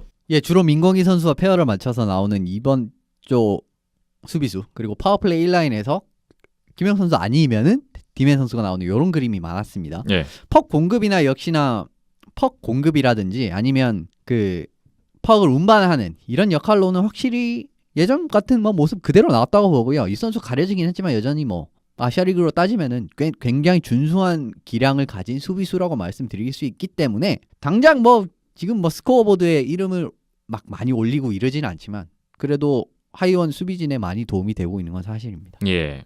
예, 1인분 이상은 하고 있는 것 같아요. 그래서 공격적인 스타일로 많이 바뀌다 보니까 뭐 수비수들이 들어가게 되면은 거기에 백업도 사야 되고 또 혼자서 2인분의 역할도 해줘야 되고 뭐 그런 모습들이 있는데 뭐 그런 부분에서는 잘 메워준 역할을 해줬던 것 같고요. 예. 예, 한 사람이 활약을 하면 한 사람이 또 그 뒷감당을 해줘야 되니까 예, 그런 부분에서는 좀 안 보이는 히어로 역할을 해줬던 것 같습니다. 종합적으로 평가를 해보자면 올 시즌 하이원의 3명의 외국인 선수는 잘 뽑았다. 네, 하이원은 라는 잘 결론을 내릴 수 있을 것 계속 같아요. 잘 뽑아요. 어. 하이원은 계속 데려와서 못했던 선수는 없었던 것 같아요. 네, 없었죠. 네. 지금 생각하면은 작년에 쿠코넨 선수도 상당히 괜찮았습니다. 기량 자체. 네. 네. 큰 기대감을 또 더 증폭시켰던 하이원의 3명의 외국인 선수였습니다. 테스트위드 선수까지 볼 수 없었다는 점은 조금 아쉬움으로 남았고요. 테스트이드까지 합류를 하면은 네. 어마어마해지겠네요. 진짜. 네. 다음으로 대명 킬러 웨일즈 쪽을 볼까요? 대명 킬러 웨일즈도 많은 선수가 새로 들어왔는데 이번에 뭐 개막전부터 대단했습니다. 새로 들어온 선수들이. 대명 킬러 웨일즈 쪽은 어떤 선수들이 좀 눈에 띄셨어요? 역시나 일본 선수들이 가장 눈에 띄는 대명의 가장 눈에 띄는 선수들이 역시 일본인 선수들이라고 할 수 있을 것 같습니다. 사카타슌 선수 같은 경우에 보시면은 공격 가담이 정말 예전에 크레인즈 때도 느꼈지만 빈틈을 딱 파고드는 그런 퍽 운반이라든지 이런 게 역시나 상당한 선수라는 게 드러났습니다. 네. 그리고 첫 번째 경기에서도 중요할 때 수비적인 플레이에서 2개나 기여를 하면서 뭐 동점골이라든지 아니면 역전골을 본인이 마무리하는 결승골을 마무리하는 그런 장면도 있었죠. 그렇기 때문에 사카타슌 선수의 영입은 상당히 좋은 것 같고 이 선수가 왜 일본 팀들이 이 선수를 영입하지 않았는지 저는 이게 정말 궁금해질 정도로 상당한 기량을 보였다. 그리고 본인도 뭐 철치부심하면서 시즌을 준비했겠죠. 그런 모습 그대로 나왔다고 말씀드릴 수 있을 것 같고 보면은 좀 선수 기용 부분에서 뭐 이봉진 선수나 스즈키 유타 같은 선수를 1, 2라인에 기용을 하는 어떻게 보면은 뭐 리그를 오래 보신 분들이라면 약간은 의아할 수 있는 기용을 나왔습니다. 그런데 이 두 선수들도 상당히 좋은 모습 보였어요. 뭐 이봉진 선수는 작년부터 어느 정도 이상의 기량을 항상 보여왔던 선수고 스즈키 유타 선수는 사실 벅스에서 뛸 때는 체킹라인 포워드로 많이 뛰었거든요. 네. 그런데 이 선수가 역시나 활동량이 상당한 선수예요. 이봉진 선수와 마찬가지로. 그렇기 때문에 순간적인 공격 가담이라든지 이런 부분이 눈에 띄었고 그걸로 이제 두 번째 경기에서 골로 만드는 모습이었죠. 그렇기 때문에 스즈키 유타 선수의 영입도 생각 이상의 모습 보여주고 줬다고 말씀드릴 수 있을 것 같고 그리고 이영준 선수도 있죠. 이영준 선수도 1라인 사실상 1라인 센터로 경기 나왔는데 뭐 스위프트 선수와의 그 쉽지 않은 매치업에서 그렇게 밀리는 모습은 아니었습니다. 공격 찬스도 많이 만들었고 뭐 포인트에서도 괜찮은 모습을 보였고요. 괜찮았고요. 그리고 또 한 명 더 말씀드릴 선수가 있죠. 콜델 선수. 라이언 콜드웰. 그렇죠. 대체 외국인 선수로 들어왔습니다. 아담 에스토클레 선수 부상에 따른 대체. 예, 에스토클레 선수가 이제 한 달 결장이 이제 뭐 사실 그렇게 공표가 되지는 않았지만 예상되고 있죠. 그렇죠. 예정이 되고 있고요. 그렇기 때문에 그 한 달의 공백을 메울 선수로 홀드웰 선수를 영입을 했습니다. 그런데 사실 포지션 밸런스, 외국인 선수들의 포지션 밸런스를 생각했을 때는 홀드웰 선수를 쓰는 게 밸런스는 더 좋아요. 네. 그런 모습이 나왔고 첫 두 경기에서도 뭐 준수했습니다. 제가 생각했을 때는 어떻게 보면 영 선수가 맡을 줄 알았던 파워플레이 1라인의 포인트슛 이것까지 담당을 하는 모습을 보이면서 첫 두 경기에서 상당히 팀의 큰 비중을 차지하는 그림이 나왔거든요. 앞으로 이 선수를 좀 많이 그리워할 수도 있을 것 같다는 생각이 듭니다. 공격수 에스토콜렛이 빠졌는데 수비수 콜드웰로 대체를 한 상황. 근데 이게 괜찮은 결과를 만들고 있다라는 평이시군요. 예, 뭐 저도 비슷하게 눈에 띄는 선수들을 꼽자면은 비슷할 것 같고요. 거기에 이제 뭐 좀 더 다른 선수들을 얘기하면은 맨멀리 선수가 뭐 합류를 해서 강약 조절을 잘 해준 것 같고요. 일단 경력도 경험치나 뭐 여러 가지 면들을 봤을 때 선수단 전체의 그런 스피드 조절이나 아니면 강약 조절을 잘해줘서 뭐 포인트도 올렸고요.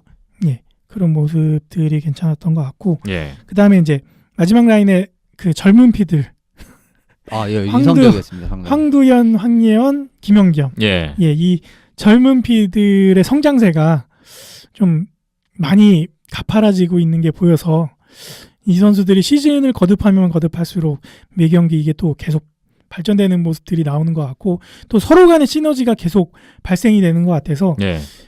이전에 지난 시즌과 비교를 해놓고 보면은 지난 시즌에 이제 대명의 가장 큰 문제는 1라인 빼고 2, 3, 4라인의 경쟁력이 많이 떨어지는 부분들이 뭐 여러 문제점 가운데 하나였는데 올 시즌에는 3, 4 뒷라인에서도 이런 젊은 피들의 활약과 성장세가 가파라지면서 충분히 리그에서 경쟁 가능한 체제가 되어가고 있다라는 예. 게 좀 눈여겨볼 점이었던 것 같고요. 또 선수들이 많다 보니까 이 중에 누가 빠지더라도 대체할 수 있는 자원들이 항상 항시 대기하고 있다라는 거. 예, 그 부분도 좀 눈여겨 보셔야 될 것 같고, 뭐 이봉진 선수 같은 경우에는 지난 시즌에 외국인 선수들을 제외하고 국내 선수들 중에서는 팀 내에서 가장 많은 골을 기록했던 선수였거든요. 그렇죠. 그래서 올 시즌에는 뭐 그런 시너지, 다른 외국인 선수나 일본인 선수들과의 시너지가 더해져서 뭐 이번 첫 번째, 두 번째 경기에서 골은 이제 어느 정도 행운도 조금씩은 따라준 골들이었는데 그 행운이 점점 쌓여서 실력으로까지 이어지면서 기록도 그만큼 상승하지 않을까라는 예. 기대도 갖게 만들었습니다. 말씀 주신 그 젊은 피 김연겸, 황리현 선수 같은 경우는 지난 시즌 거의 말미에 팀에 들어왔기 그렇죠. 때문에 올 시즌이 이제 거의 풀타임 첫 시즌 네. 신인이나 마찬가지예요. 네, 어떻게 맞습니다. 보면 예. 그런 여러 가지 새로운 선수들이 큰 힘을 보태고 있는 대명입니다. 지난 시즌에 대명이 그 두 외국인 공격수 에스토콜렛, 파넴 57포인트, 55포인트를 합작했었는데 이 두 외국인 공격수 외에는 두 자릿수 득점 선수가 한 명도 없었고요. 팀 내 포인트 3위가 수비수인 오연호 선수였으니까 29포인트. 그 정도로 좀 다른 특히 국내 공격수들의 뒷받침이 좀 미미했던 점이 큰 아쉬운 부분이었는데 이번 두 경기는 지난 시즌에 비하면 정말 그 포인트 생산의 루트가 다양해졌다는 그런 좀 긍정적인 모습을 볼 수가 있었고요. 뭐 사카타슌, 스즈키유타, 맨멀리, 이영준, 라이언 콜드웨까지 다 멀티 포인트를 올려줬거든요. 이런 새로운 선수들의 활약. 두 경기 동안에 거의 새 선수들이 올린 포인트가 3분의 2 정도 되더라고요. 네. 64.5%. 뭐 많은 골이 나진 않았고 뭐 포인트도 그렇게 많은 거는 아닌데 네.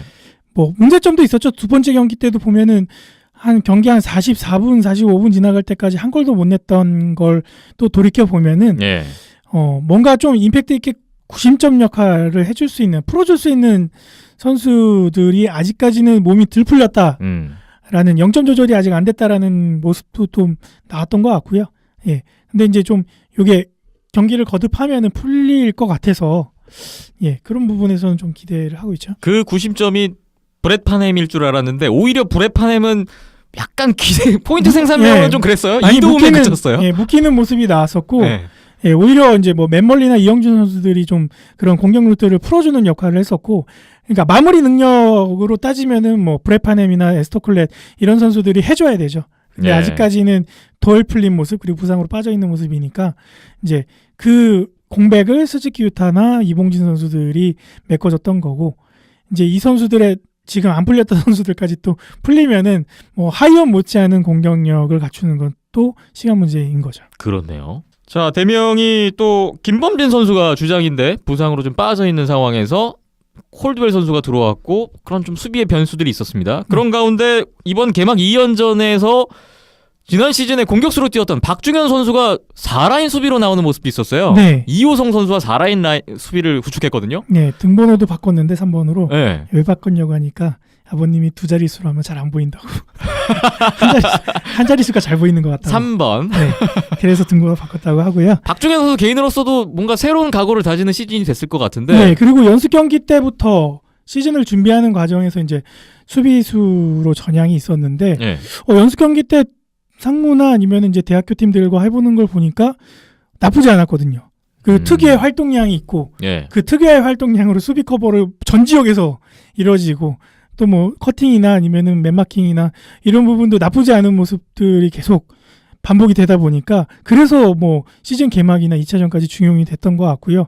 뭐 김범진 선수의 그런 부상으로 이제 엔트리가 제외가 되면서 기회가 생긴 걸 수도 있는데 이 정도 성장세고 이 정도 적응력을 보이는 거면은 시즌 중에 충분히 활용 가능한 옵션이 되지 않을까라는 네. 생각도 드네요. 나중에 라이언 콜드웰 선수가 빠진다고 가정했을 그쵸. 때 네.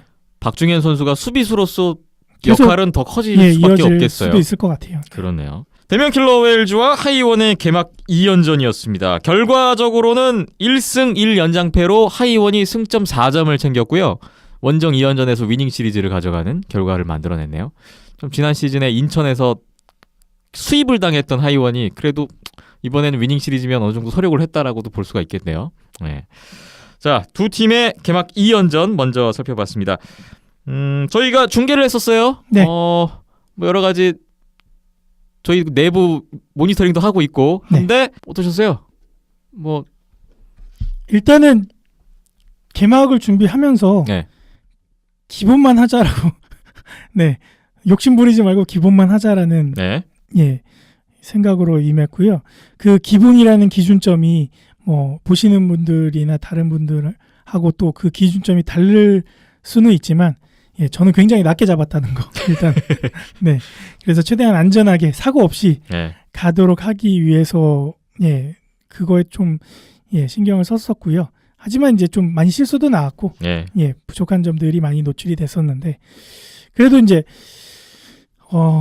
저희가 모두 염원했던 예 꿈꿔왔던 일들을 하나씩 풀어나가고 있는 과정이다 보니까 예 저희들도 다 즐겁게 중계를 할 수 있었고 보시는 분들은 어땠는지 모르겠지만 또 댓글들을 보니 또 반반이었던 것 같고 네. 해서 좋았습니다. 그리고 10월에 이제 또 대면 홈 경기 때 계속 중계가 이어질 텐데 많이 또 업그레이드를 해서 선을 보이겠습니다. 네. 올 시즌 대면 킬러 웨일즈의 인천 홈 경기를 온라인으로 생중계하는데요. 온더스포츠 홈페이지, 페이스북 온더스포츠, 유튜브 온더스포츠, 네이버 스포츠 일반 카테고리 내에서도 보실 수가 있고 대면 킬러 웨일즈 홈페이지와 페이스북에서도 같이 즐기실 수가 있습니다. 이미 1, 2차전에 대한 경기 다시 보기, 또 하이라이트 영상, 그다음에 주요 장면들, 클립들이 올라와 있으니까 개막 2연전 못 보신 분들은 또 방문하셔서 네이버 TV 온더스포츠도 있군요. 예. 같이 좀 즐기셨으면 좋겠고 다음 생중계 예고를 해드리죠. 10월 7일, 8일 대면 킬러 웨일즈와 니코 아이스벅스의 2연전 이어서 10월 10일 화요일, 10월 11일 수요일 도우크 프리블레이즈와의 2연전 10월에 또 이렇게 다음 중계 예정을 하고 있으니까 좀 더 저희가 보완해서 업그레이드된 모습으로 찾아뵐 수 있도록 또 준비를 해보겠습니다. 자, 아시아리그 아이스하키 2017-2018 개막 첫 주 이야기 나누고 있는데요. 잠시 후에 또 다른 팀들의 경기는 어땠는지 이야기 나눠보죠.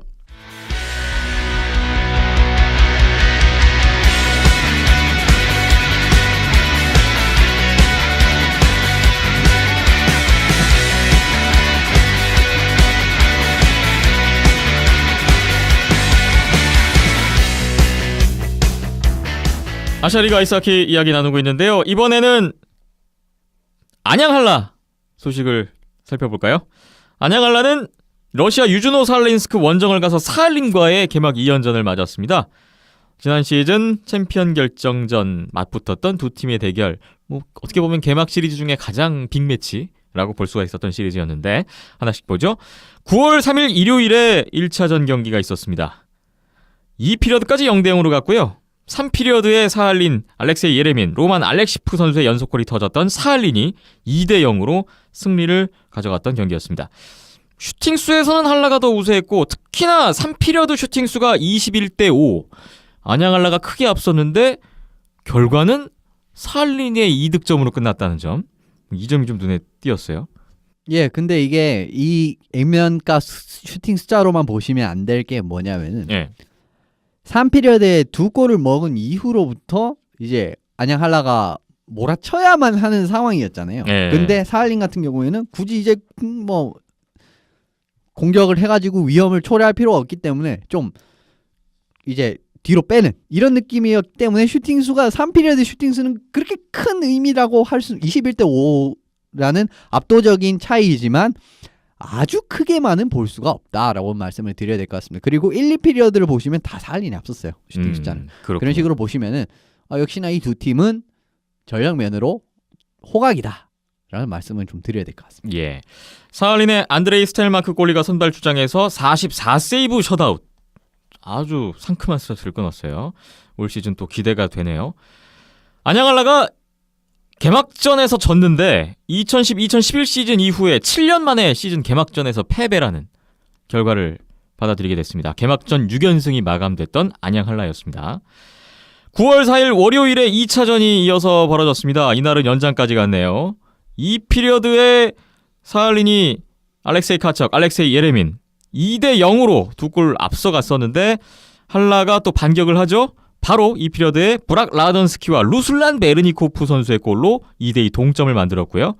3피리어드에 양팀 득점 없었고 연장을 갔는데 알렉세이 예레민 선수의 골든골로 3대2로 또 사할린이 승리를 거뒀던 2차전이었습니다. 알렉세이 예레민, 알렉세이 카척 두 선수가 연장 골든골도 합작을 하면서 공격을 주도했던 모습이었고요. 안드레이 스텔마크 골리가 2차전에도 맹활약을 했어요. 두 경기 동안에 71세이브 2실점, 세이브 성공률 97.26%.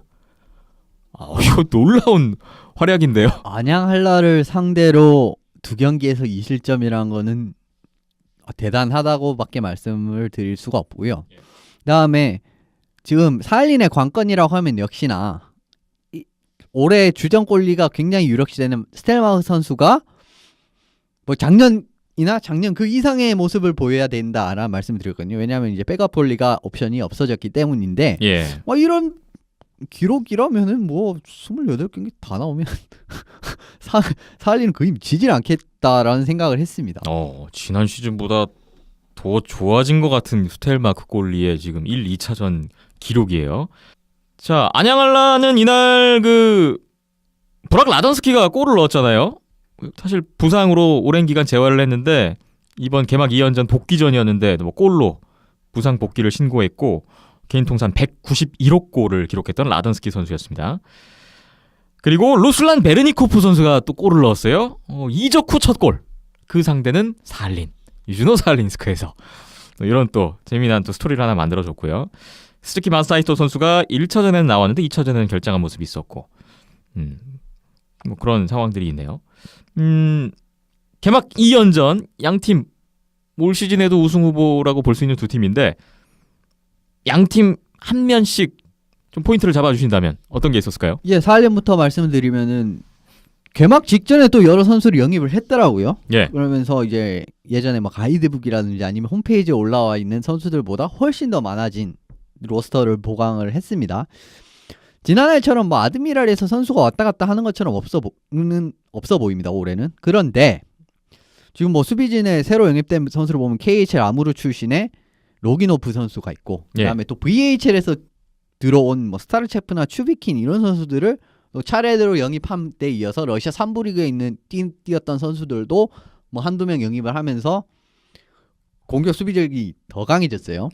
사실 지난해와 비교했을 때 이름값으로 본다면은 낮아진 거는 사실입니다. 하지만 돌이켜보면은 왜 그러냐면은 왜 이름값이 낮아보냐면 사할린 한라전에서 특히 좀 아드미랄 선수들이 많이 들어왔었습니다. 지난 시즌에요. 예, 지난 시즌에 좀 그런 모습이 아니었는데 올해는 그런 게 없었어요. 그런데 경기 내에서 이 두 경기를 딱 봤을 때는 지금 선수진으로 아시아리그 경쟁하기는 충분하다. 라고 말씀드릴 수 있을 것 같고 오히려 로스터에 계속 이제 변화를 주고 뭐 좀 강팀만 상대할 때는 얘네가 들어왔다가 빠지고 이런 것보다는 지금은 선수의 급은 작년보다 떨어질지 모르겠지만 처음부터 끝까지 호흡을 맞추고 그리고 뭐 VHL 정도 커리어만 가져도 충분하다라는 거는 이미 골로빈 시시카노프의 예시에서 다 증명된 거예요. 그렇기 때문에 오히려 호흡이 더 잘 맞는다면은 작년보다 더 좋은 성적을 낼 가능성도 충분한 사할린이라고 말씀드릴 수 있을 것 같습니다. 특히 눈에 띄었던 선수는 미하일 클림축크 선수, 이번에 들어온 선수죠. 이 선수의 스피드를 따라잡지를 못하는 장면이 한두 번이 아니었습니다. 안양한라의 수비진이요. 이 선수가 키는 그렇게 크지 않은데 스피드가 정말 상당하더라고요. 1라인에서 공격에 물꼬를 터주는 부분. 그래서 이 선수의 보강으로 인해서 예전에는 사할린 이제 베르니코프 선수 자리에 이 선수가 들어왔습니다. 예. 전반적으로 1라인 스피드가 확 올라갔어요. 그래서 팀 컬러가 완전히 바뀌었습니다. 그렇기 때문에 사할린으로서는 더 좋은 신호라고 할 수가 있을 것 같고, 예, 사할린 올해 좀 지켜보시면 좋을 것 같습니다. 사할린은 로스터에 없었던 선수들이 많이 들어온 부분이 이 결과로도 좀 영향을 미쳤던 것 같은데, 뭐 티모페이 시시카노프 선수도 원래 로스터에 없었거든요. 근데 갑자기 주장으로 들어와 있더라고요. 계약을 뒤에 네. 했다라고 말씀드릴 수 있을 것 같네요. 네, 지난 시즌에 57포인트를 했던 또 중요한 선수가 뭐 중추적인 역할을 할 것 같고, 사할린의 전력이 이번 두 경기를 통해서 역시나 만만치가 않구나. 올 시즌 우승 후보로 전혀 손색이 없구나라는 걸 느낄 수 있었던 것 같아요. 안양알라의 첫 두 경기 나타난 특징은 어떤 것들이 있었을까요? 저는 개인적으로 말씀드리자면 이번 두 경기 결과가 실망스럽다라고 말씀드릴 수 있을 것 같습니다. 물론 좋은 장면도 있었어요. 뭐를 대표적으로 말씀드릴 수 있냐면은 2대0으로 정말 분위기가 절망적이었던 시기에서 두 골을 빠르게 만회하면서 경기 분위기 찾아온 거, 요건 정말 좋았어요. 예. 그리고 전반적으로 슛도 많았던 그런 장면도 있었고, 이런 거는 좋은데, 그래도 제 기준에서는 안양 한라 정도의 팀이라면은 적어도 이 두 경기에서 승점 3점 이상은 딸 수 있을 거라고 생각했거든요. 그런데 실제로는 1점에 그쳤고요. 문제점을 하나 말씀을 드리자면 1라인 의존도가 너무 높아졌습니다. 이런 팀이 아니었거든요. 안양알라의 올 시즌 1라인이라면 플랜트, 리건, 수비 1라인이고요. 예. 그리고 김기성, 김상욱, 베르니코프. 베르니코프가 이제 가세를 했어요. 그렇죠. 이 1라인이라고 할 수가 있는데, 이 5명의 선수가 1차전에서 28개의 슈팅, 2차전에서 16개의 슈팅을 합작을 했습니다. 예. 근데 두 경기 전체 슈팅은 몇 개였냐? 안양알라 팀의 전체 슈팅 몇 개였냐라고 하면 73개예요. 73개. 예. 근데 1라인에서 나온 슈팅이 거의 60% 가까이. 60%. 예. 44개죠.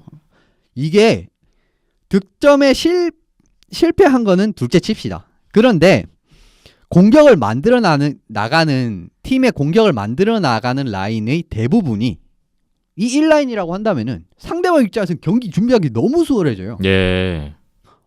우리가 가지고 있는 최고 수비 선수들이라든지 가장 기량이 좋은 선수를 얘네들이랑 맞붙이면 되거든요. 그래서 5대5의 결과만 나오더라 하더라도 2, 3라인에서의 차이로 이길 수 있다는 겁니다. 다른 팀 입장에서는요.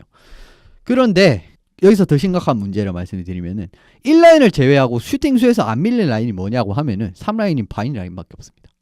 아, 상대 팀과의 라인 대결상에서. 네.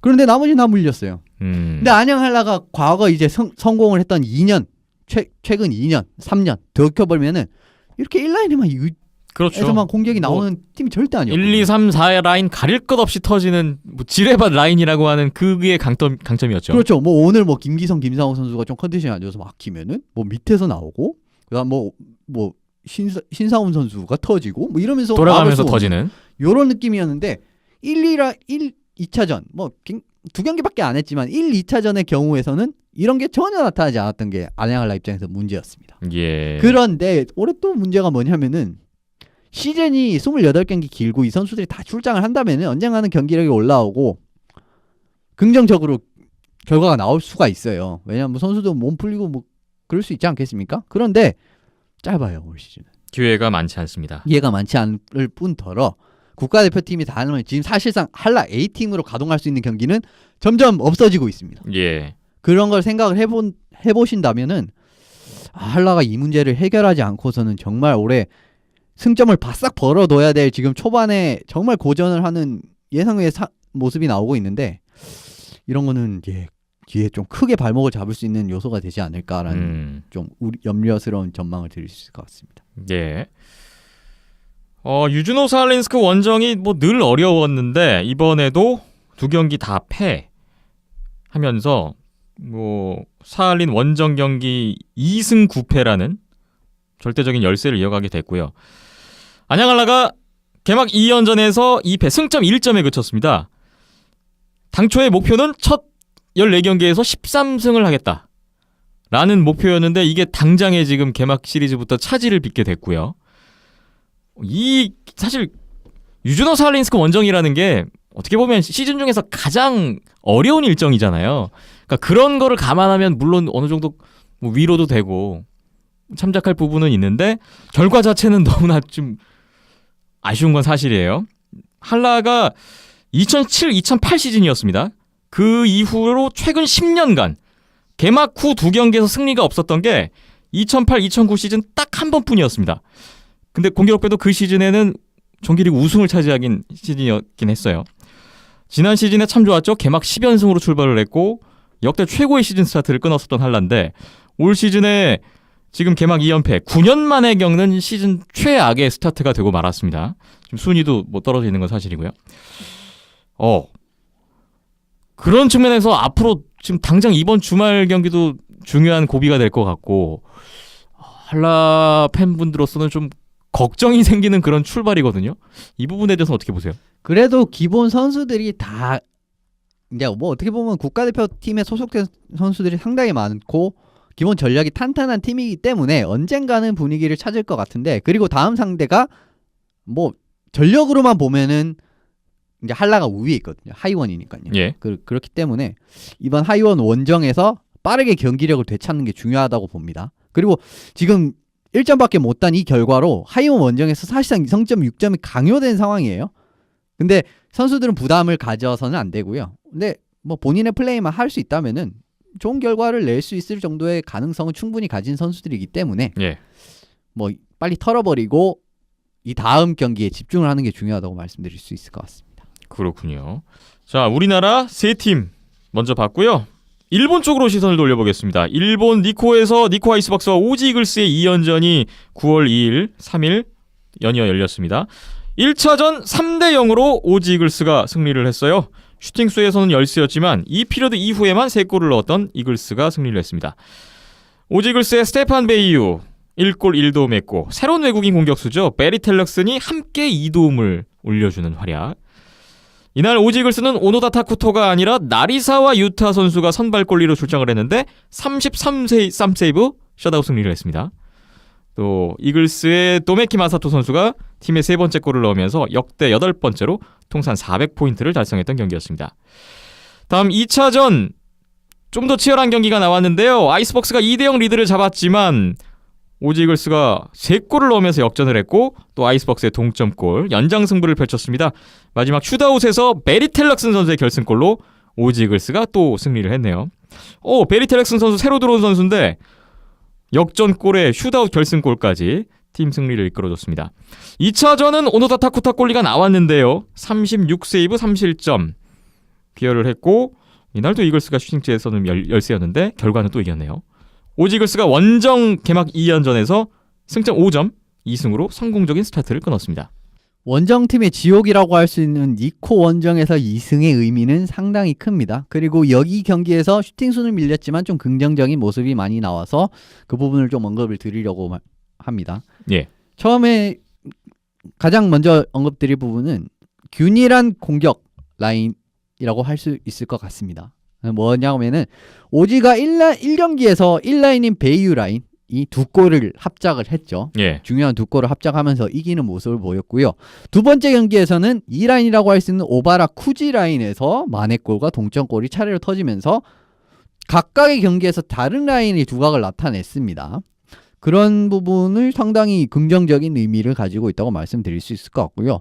두 라인이 이렇게 건재하다면 상대 입장에서 막기가 쉽지가 않아요. 그렇기 때문에 좀 다른 팀들에서는 골치가 아플 것 같고, 또 하나 또 좋은 점은 집중력, 득점이 집중력이라고 할 수가 있는데 몰아서 넣는 능력이 상당히 좋아졌어요. 첫 경기에서는 3골을 그냥 나 뭐 차례대로 넣어서 이겼고, 두 번째 경기에서는 끌려가고 있다가 3골을 넣은.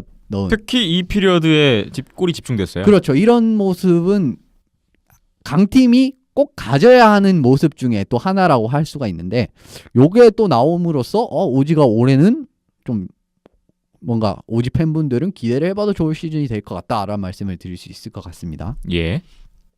그 다음 언급드릴 부분은 이거는 이제 팀의 차이인데 이게 좀 크게 나타난 부분이에요. 뭐냐면은 50대 50대 100 이란, 뭐 어떻게 보면 좀 50대 50대 100? 확 와닿지 예. 않을 수 이게 있겠지만 어떤 얘기죠? 뭐냐면은 골리 기용입니다.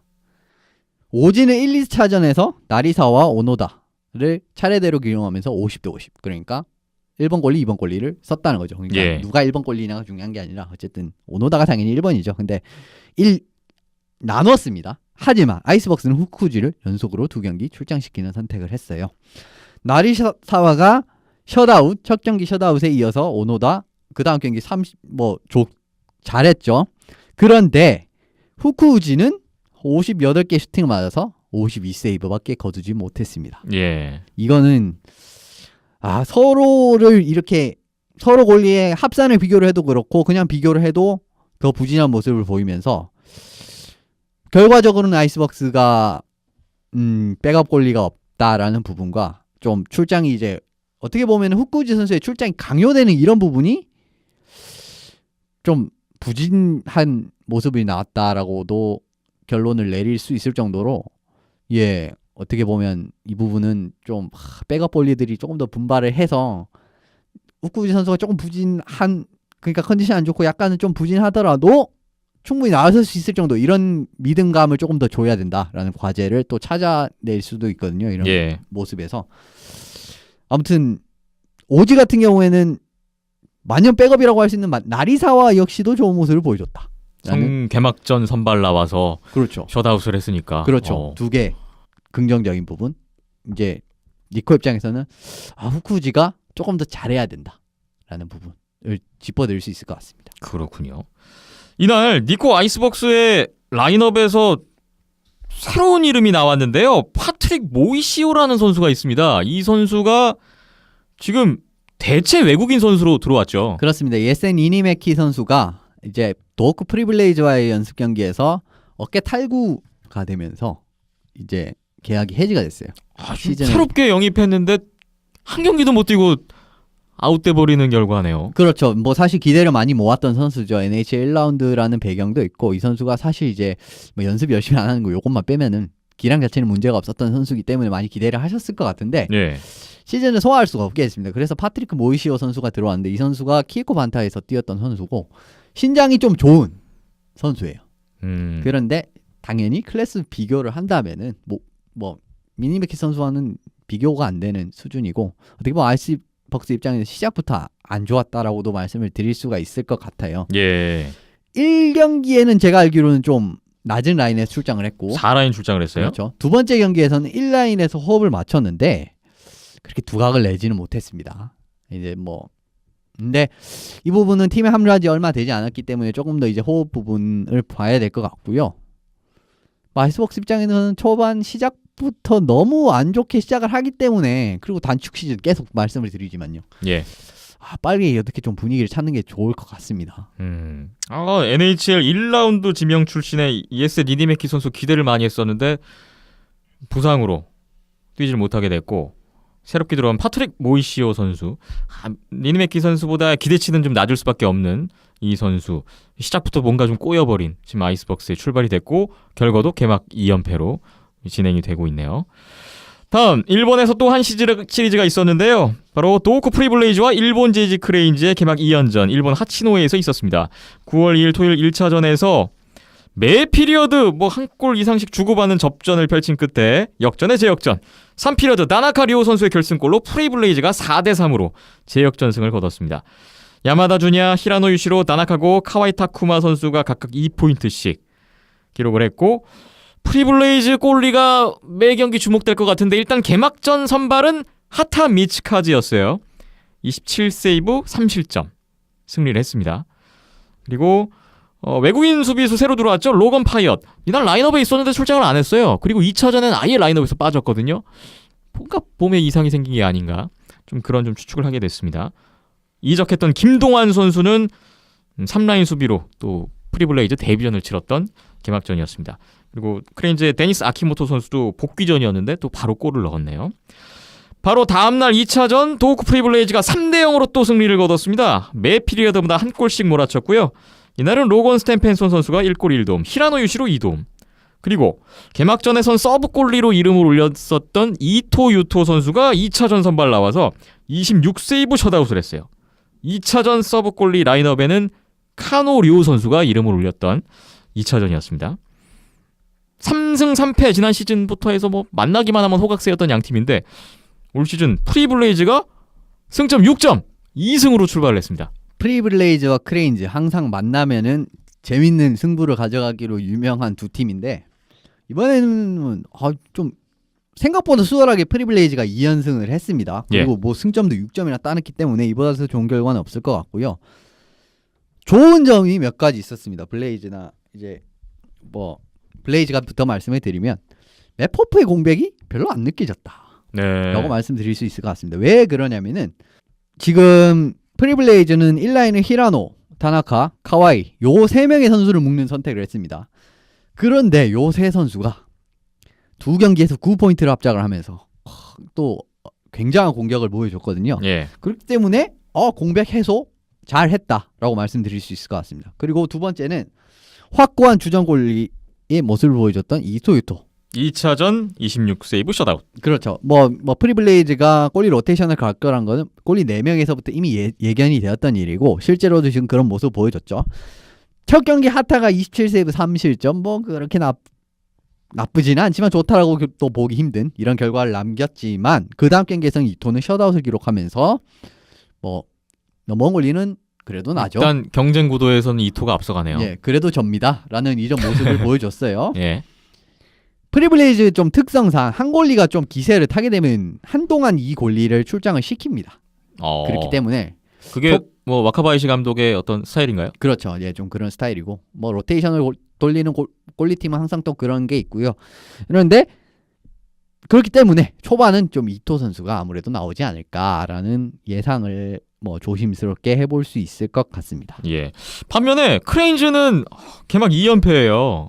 뭔가 시작부터 좋지 않은데요. 예, 제가 뭐 경기 후 인터뷰를 들었을 때는 1차전 같은 경우에는 충분히 크레인즈가 잡을 수 있었던 경기 흐름이라고 들었거든요. 왜냐하면 1차전 같은 경우는 좀 경기 흐름이 왔다 갔다 했다는 경기라고 했던 것 같습니다. 그런데 두 번째 경기는 좀 프리블레이즈의 완승, 뭐 스코어가 말해주듯이요. 그리고 뭐 실제로 감독 인터뷰에서도 그런 이야기를 했었고요. 좀 크레인즈 입장에서 실망스러운 점 두 가지를 말씀을 드릴 텐데 첫 번째는 우에노 봉크 선수의 활약이 벅스만큼 나오지 않는다. 우에노 히로키 데이비 펑크가 다시 뭉쳤는데 기대 이하였어요. 그렇습니다. 뭐 두 선수 합계 3포인트. 그러니까 두 경기에서 두 선수 합계 3포인트면 나쁘냐? 라고 물어보면 나쁘지는 않아요. 그런데 이 선수들이 예전에 보여줬던 그 케미스트리랑은 약간 좀 동떨어진 결과라고도 할 수 있을 것 같습니다. 예. 그리고 이 두 선수가 주로 1라인으로 나왔는데 앞서 말씀드렸듯이 프리블레이즈 1라인은 9포인트를 합작을 했어요. 그런데 예전에 벅스에서 활약을 했고 그때 케미스트리를 그대로 보여준다고 하면은 사실상 이 선수들도 두 경기 9포인트 가능한 선수들이거든요. 예. 이 두 선수만으로 두 경기 9포인트가 가능할 정도의 케미스트리를 보여줬었습니다. 예전에는. 그런데 그런 모습이 나오지 않으면서 힘에서 밀렸고요. 그렇기 때문에 한시라도 빨리 이 선수들이 좀 더 시너지를 찾는 움직임이 나와야 됩니다. 그리고 이게 또 성과를 드러나야 되고요. 이게 첫 번째 문제점이라고 말씀을 드릴 수 있을 것 같고 두 번째는 역시나 이노우에 골리가 이제 앞서 말씀드린 이제 뭐 사할린 같은 경우에는 믿음직한 백업이 없음에도 불구하고 스텔마한 골리가 그대로 오히려 더 좋은 모습을 보였다면 이노우에 골리는 믿음직한 백업이 없는 상황에서 어중간한 모습을 보였다라는 게 결국은 뭐 문제 아닌 문제라고 말씀을 드릴 수가 있을 것 같습니다. 두 경기 모두 선발로 나왔는데요. 66개 슈팅을 맞아서 7실점을 했습니다. 이거는 사실 이노우에 선수 이름값에도 맞지 못한 성적임과 동시에 넘버원 골리로서도 좋지가 않아요. 백업도 든든하지가 않은데 이노우에가 이런 모습이라면 고민이 깊어지는 크레인즈네요. 예, 확고한 넘버원이 있어도 지금 사실 올 아시아리그 시즌 지금 첫 시리즈가 끝난 시점에서 보면은 지금 크레인즈가 쉽지가 않을 것 같아요. 모든 팀들과 비교를 해봐도요. 그런데 지금 넘버원 골리까지 이런 모습을 보인다라고 하면은 올 시즌 크레인즈는 정말 안 좋은 결과를 맞을 수도 있겠다라는 조심스러운 예상을 해볼 수 있을 것 같습니다. 그렇군요. 프리블레이즈가 승점 6점, 기대 이상의 스타트를 끊었던 두 팀의 시리즈였습니다. 아샤리가 이사키 개막 2주차 바로 들어갑니다. 이번 주말에 또 경기들이 잡혀 있는데요. 하나씩 볼까요? 9월 9일, 9월 10일 우리나라 고향 어울림누리 얼음마루에서 하이원과 안양한라의 2연전이 있습니다. 하이원의 고향 홈 개막 시리즈가 되겠죠? 직관 가시는 분들은 토요일은 오후 2시 경기고 일요일은 오후 3시 경기라는 거 좀 참고를 하셨으면 좋겠습니다. 지난 시즌에 한라가 4승 1연장승 1 슈트아웃 패로 우세를 했었고요. 최근 2년간은 두 팀의 시리즈 춘천에서 열리다 보니까 고향에서 맞붙는 게 2년 만입니다. 그 가장 최근 고향 대결에서 하이원이 3대2로 연장승을 거뒀었더라고요. 권태환 선수 2골, 스위프트 선수 연장 골든골이 있었습니다. 이 경기 흥미로운 것들이 많은데 그 전 하이원 선수들 있죠. 이유원, 장준일, 스카빠니 한라 유니폼을 입고 이제 고향을 방문하는 그런 모습 볼 수 있을 것 같고요. 또 반대로 전 한라 선수였던 제프 디맨 3년 만에 한라를 적으로 만나는 모습을 볼 수가 있어요. 마이크 테스트리드 선수가 부상만 아니었다면 한라를 상대하는 모습을 볼 수가 있었을 텐데 이거를 못 본다는 거는 좀 아쉽네요.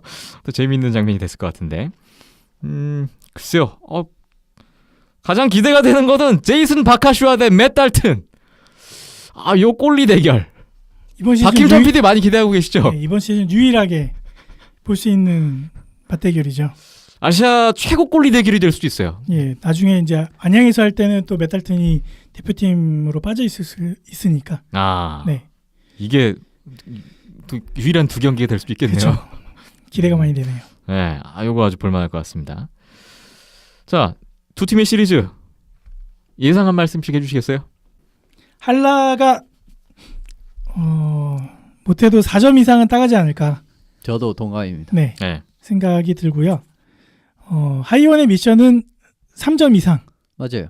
그 정도만 될것 해도 성공일 같아요. 것 같습니다. 그러니까 네. 두 경기를 모두 연장으로 끌고 간 다음에 연장승 하나, 연장패 하나. 그러니까 연장 이후 패죠. 제가 예, 뭐 말씀드리면. 그렇게까지 복잡하게 저는 생각 안 했고요. 아니 그렇게 하면 정규 3점이지 않습니까? 네, 정규 시간 내에 한 번 이기고 한 번은 크게 지지 않을까. 뭐 그런 예상을 좀 더 해보고요. 뭐 이렇게 반타작만 해도 나중에 이제 안양 원정을 갔을 때 하이원이 좀 더 해볼 만한 맞아요. 상황으로 전개가 될 수 있을 것 같아서.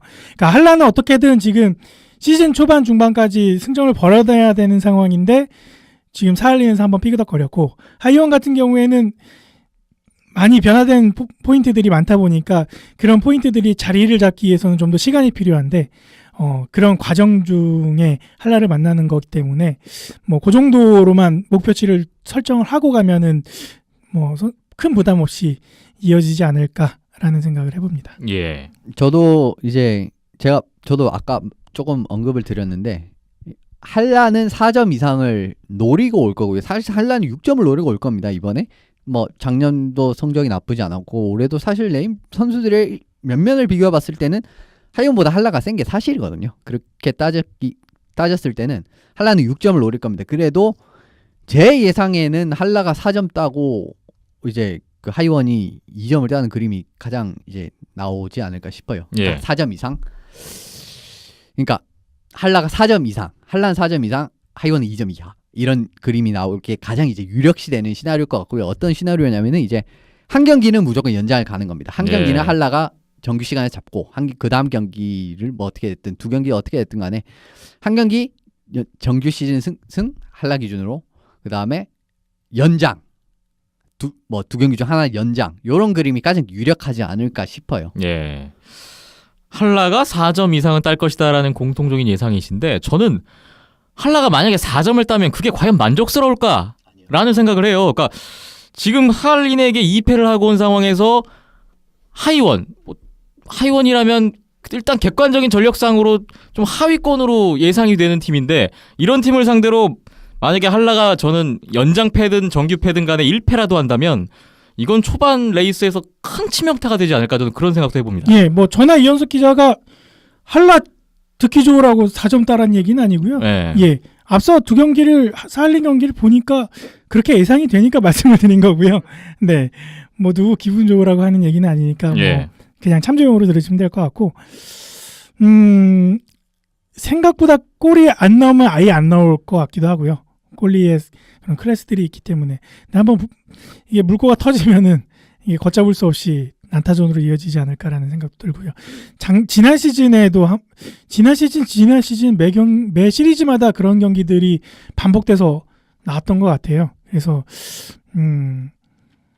꼭 그렇게 골이 안 터질 때는 하이원이 이기더라고요. 그러니까 순위 차이는 컸지만 양 팀의 대결은 뭔가 하이원이 예, 맞아요. 한두 번 정도는 잡는 결과물이 나왔던 최근 몇 년간이었어요. 그래서 고양 아까 말씀드린 것처럼 고양에서 2시즌 전에 했을 때도 진짜 말도 안 되는 상황으로 이게 이어지면서 2대2가 돼서 연장 가서 스위프트가 골 넣고 이겼었고, 지난 시즌에 춘천에서도 어떻게 하다 보니까 마지막 슛아웃 가서 또 스위프트가 황현우 골리를 상대로 골 넣고 승부샷 승리를 거뒀었거든요. 예. 그래서 골이 안 나면은, 그러니까 바카슈의 활약이 대단하고 메탈튼 걸리가 대단하다라고 하면은 하이원에 좀 더 승산이 있지 않을까라는 생각이 들고, 난타전으로 가면 이거는 한라가 좀 더 좀 유리할 것 어렵죠. 같아요. 네. 그렇군요. 근데 왜 또 이런 말씀을 드리냐면은 하이원의 첫 두 경기가 생각 이상으로 너무 좋았습니다. 그렇기 때문에 이런 전망을 드린 거고요.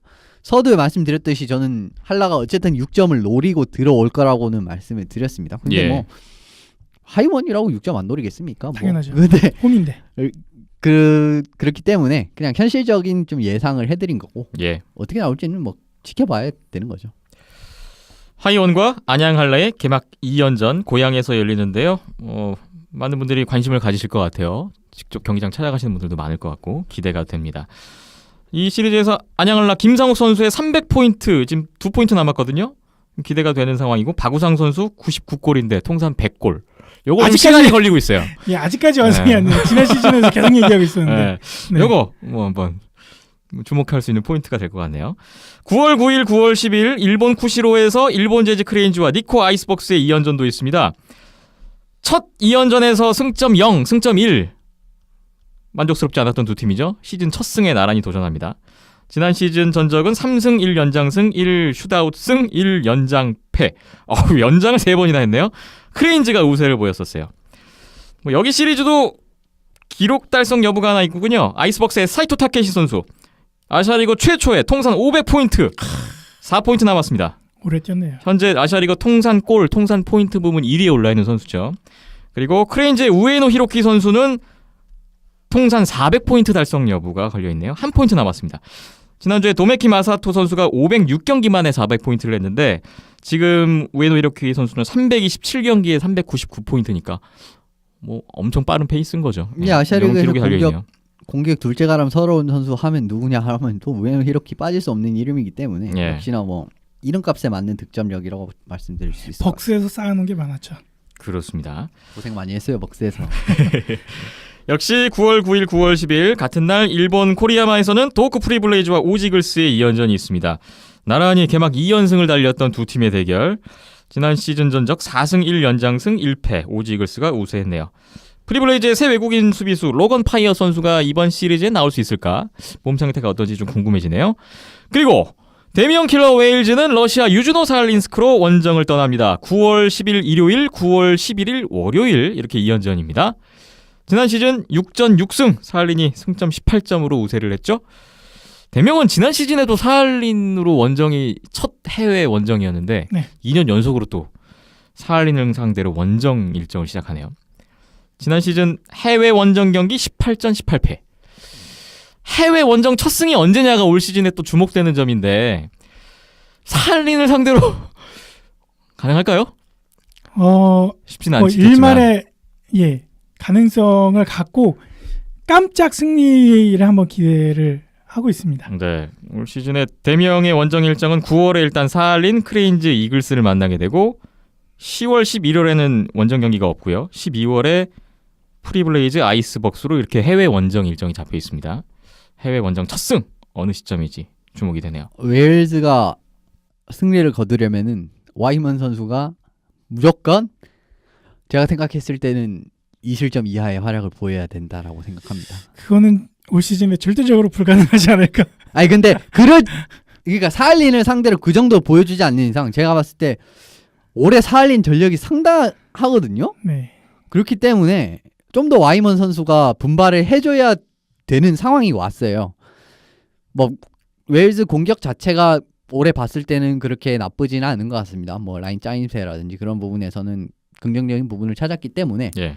수비 골리 요 부분에서 실점 컨트롤만 잘 된다면 또 의외의 결과를 낼 수도 있죠. 네. 양 팀 합계 5골 이하로만 터지면은 대명이 좀 더 승산이 있을 것 같고요. 예. 그 이상으로 난타전이 벌어지면은 승산이 없다고 봅니다. 지난 시즌에 오지글스도 잡았던 대명 킬러 웨일즈였으니까. 대명이 좀 강팀들을 상대로 해서 좋은 모습을 보이거나 아니면 승리한 경기들을 살펴보면은 골들이 그렇게 많이 나진 않았었거든요. 네. 자, 대명으로서는 사할린과의 만남을 시작으로 지금 이제 4주 동안에 사할린, 안양알라, 일본 재즈 크레인즈, 오지 이글스까지 아주 강팀들과의 원정 8연전을 시작하게 됩니다. 중요한 고비라고도 봐야 될 것 같아요. 대명으로서는. 자, 러시아 유즈노 사할린스크의 원정 2연전을 가는데 또 박힘찬 PD가 함께 가죠? 뭐 기간도 짧고 가서 또 어떤 모습들이 보여질지 또 카메라에 담아오도록 하겠습니다. 뭐 현지 사정상 라이브 중계는 어렵겠지만 어쨌든 두 경기의 영상을 담아올 수 있는 거죠. 네, 그런 상황이고 그리고 뭐 이제 사할린 팀에서도 이제 중계를 하고 있으니까요. 온라인상으로. 그쪽을 통해서 라이브 시청을 하시면 될 것 같습니다. 네, 다음 주에 또 원정 다녀와서 재미난 이야기를 많이 풀어주실 것 같은데 좀 몸 관리 잘하고 잘 다녀오셨으면 좋겠습니다. 아시아리그 아이스하키 얘기까지 개막 첫 주 뭐 많은 얘기들이 또 나왔네요. 112회 이제 마무리할 시간이 됐습니다. 온더스포츠.tv 페이스북, 유튜브 온더스포츠고요. 팟빵과 아이튠즈, 네이버 스포츠 라디오와 네이버 TV도 온더스포츠입니다. 계속해서 여러분의 많은 의견을 기다리고 있으니까 많이 얘기해 주십시오. 저희 계속해서 반영하고 또 저희도 또 변화를 꾀할 수 있는 좋은 자극제가 되니까 여러분께 부탁의 말씀을 또 드립니다.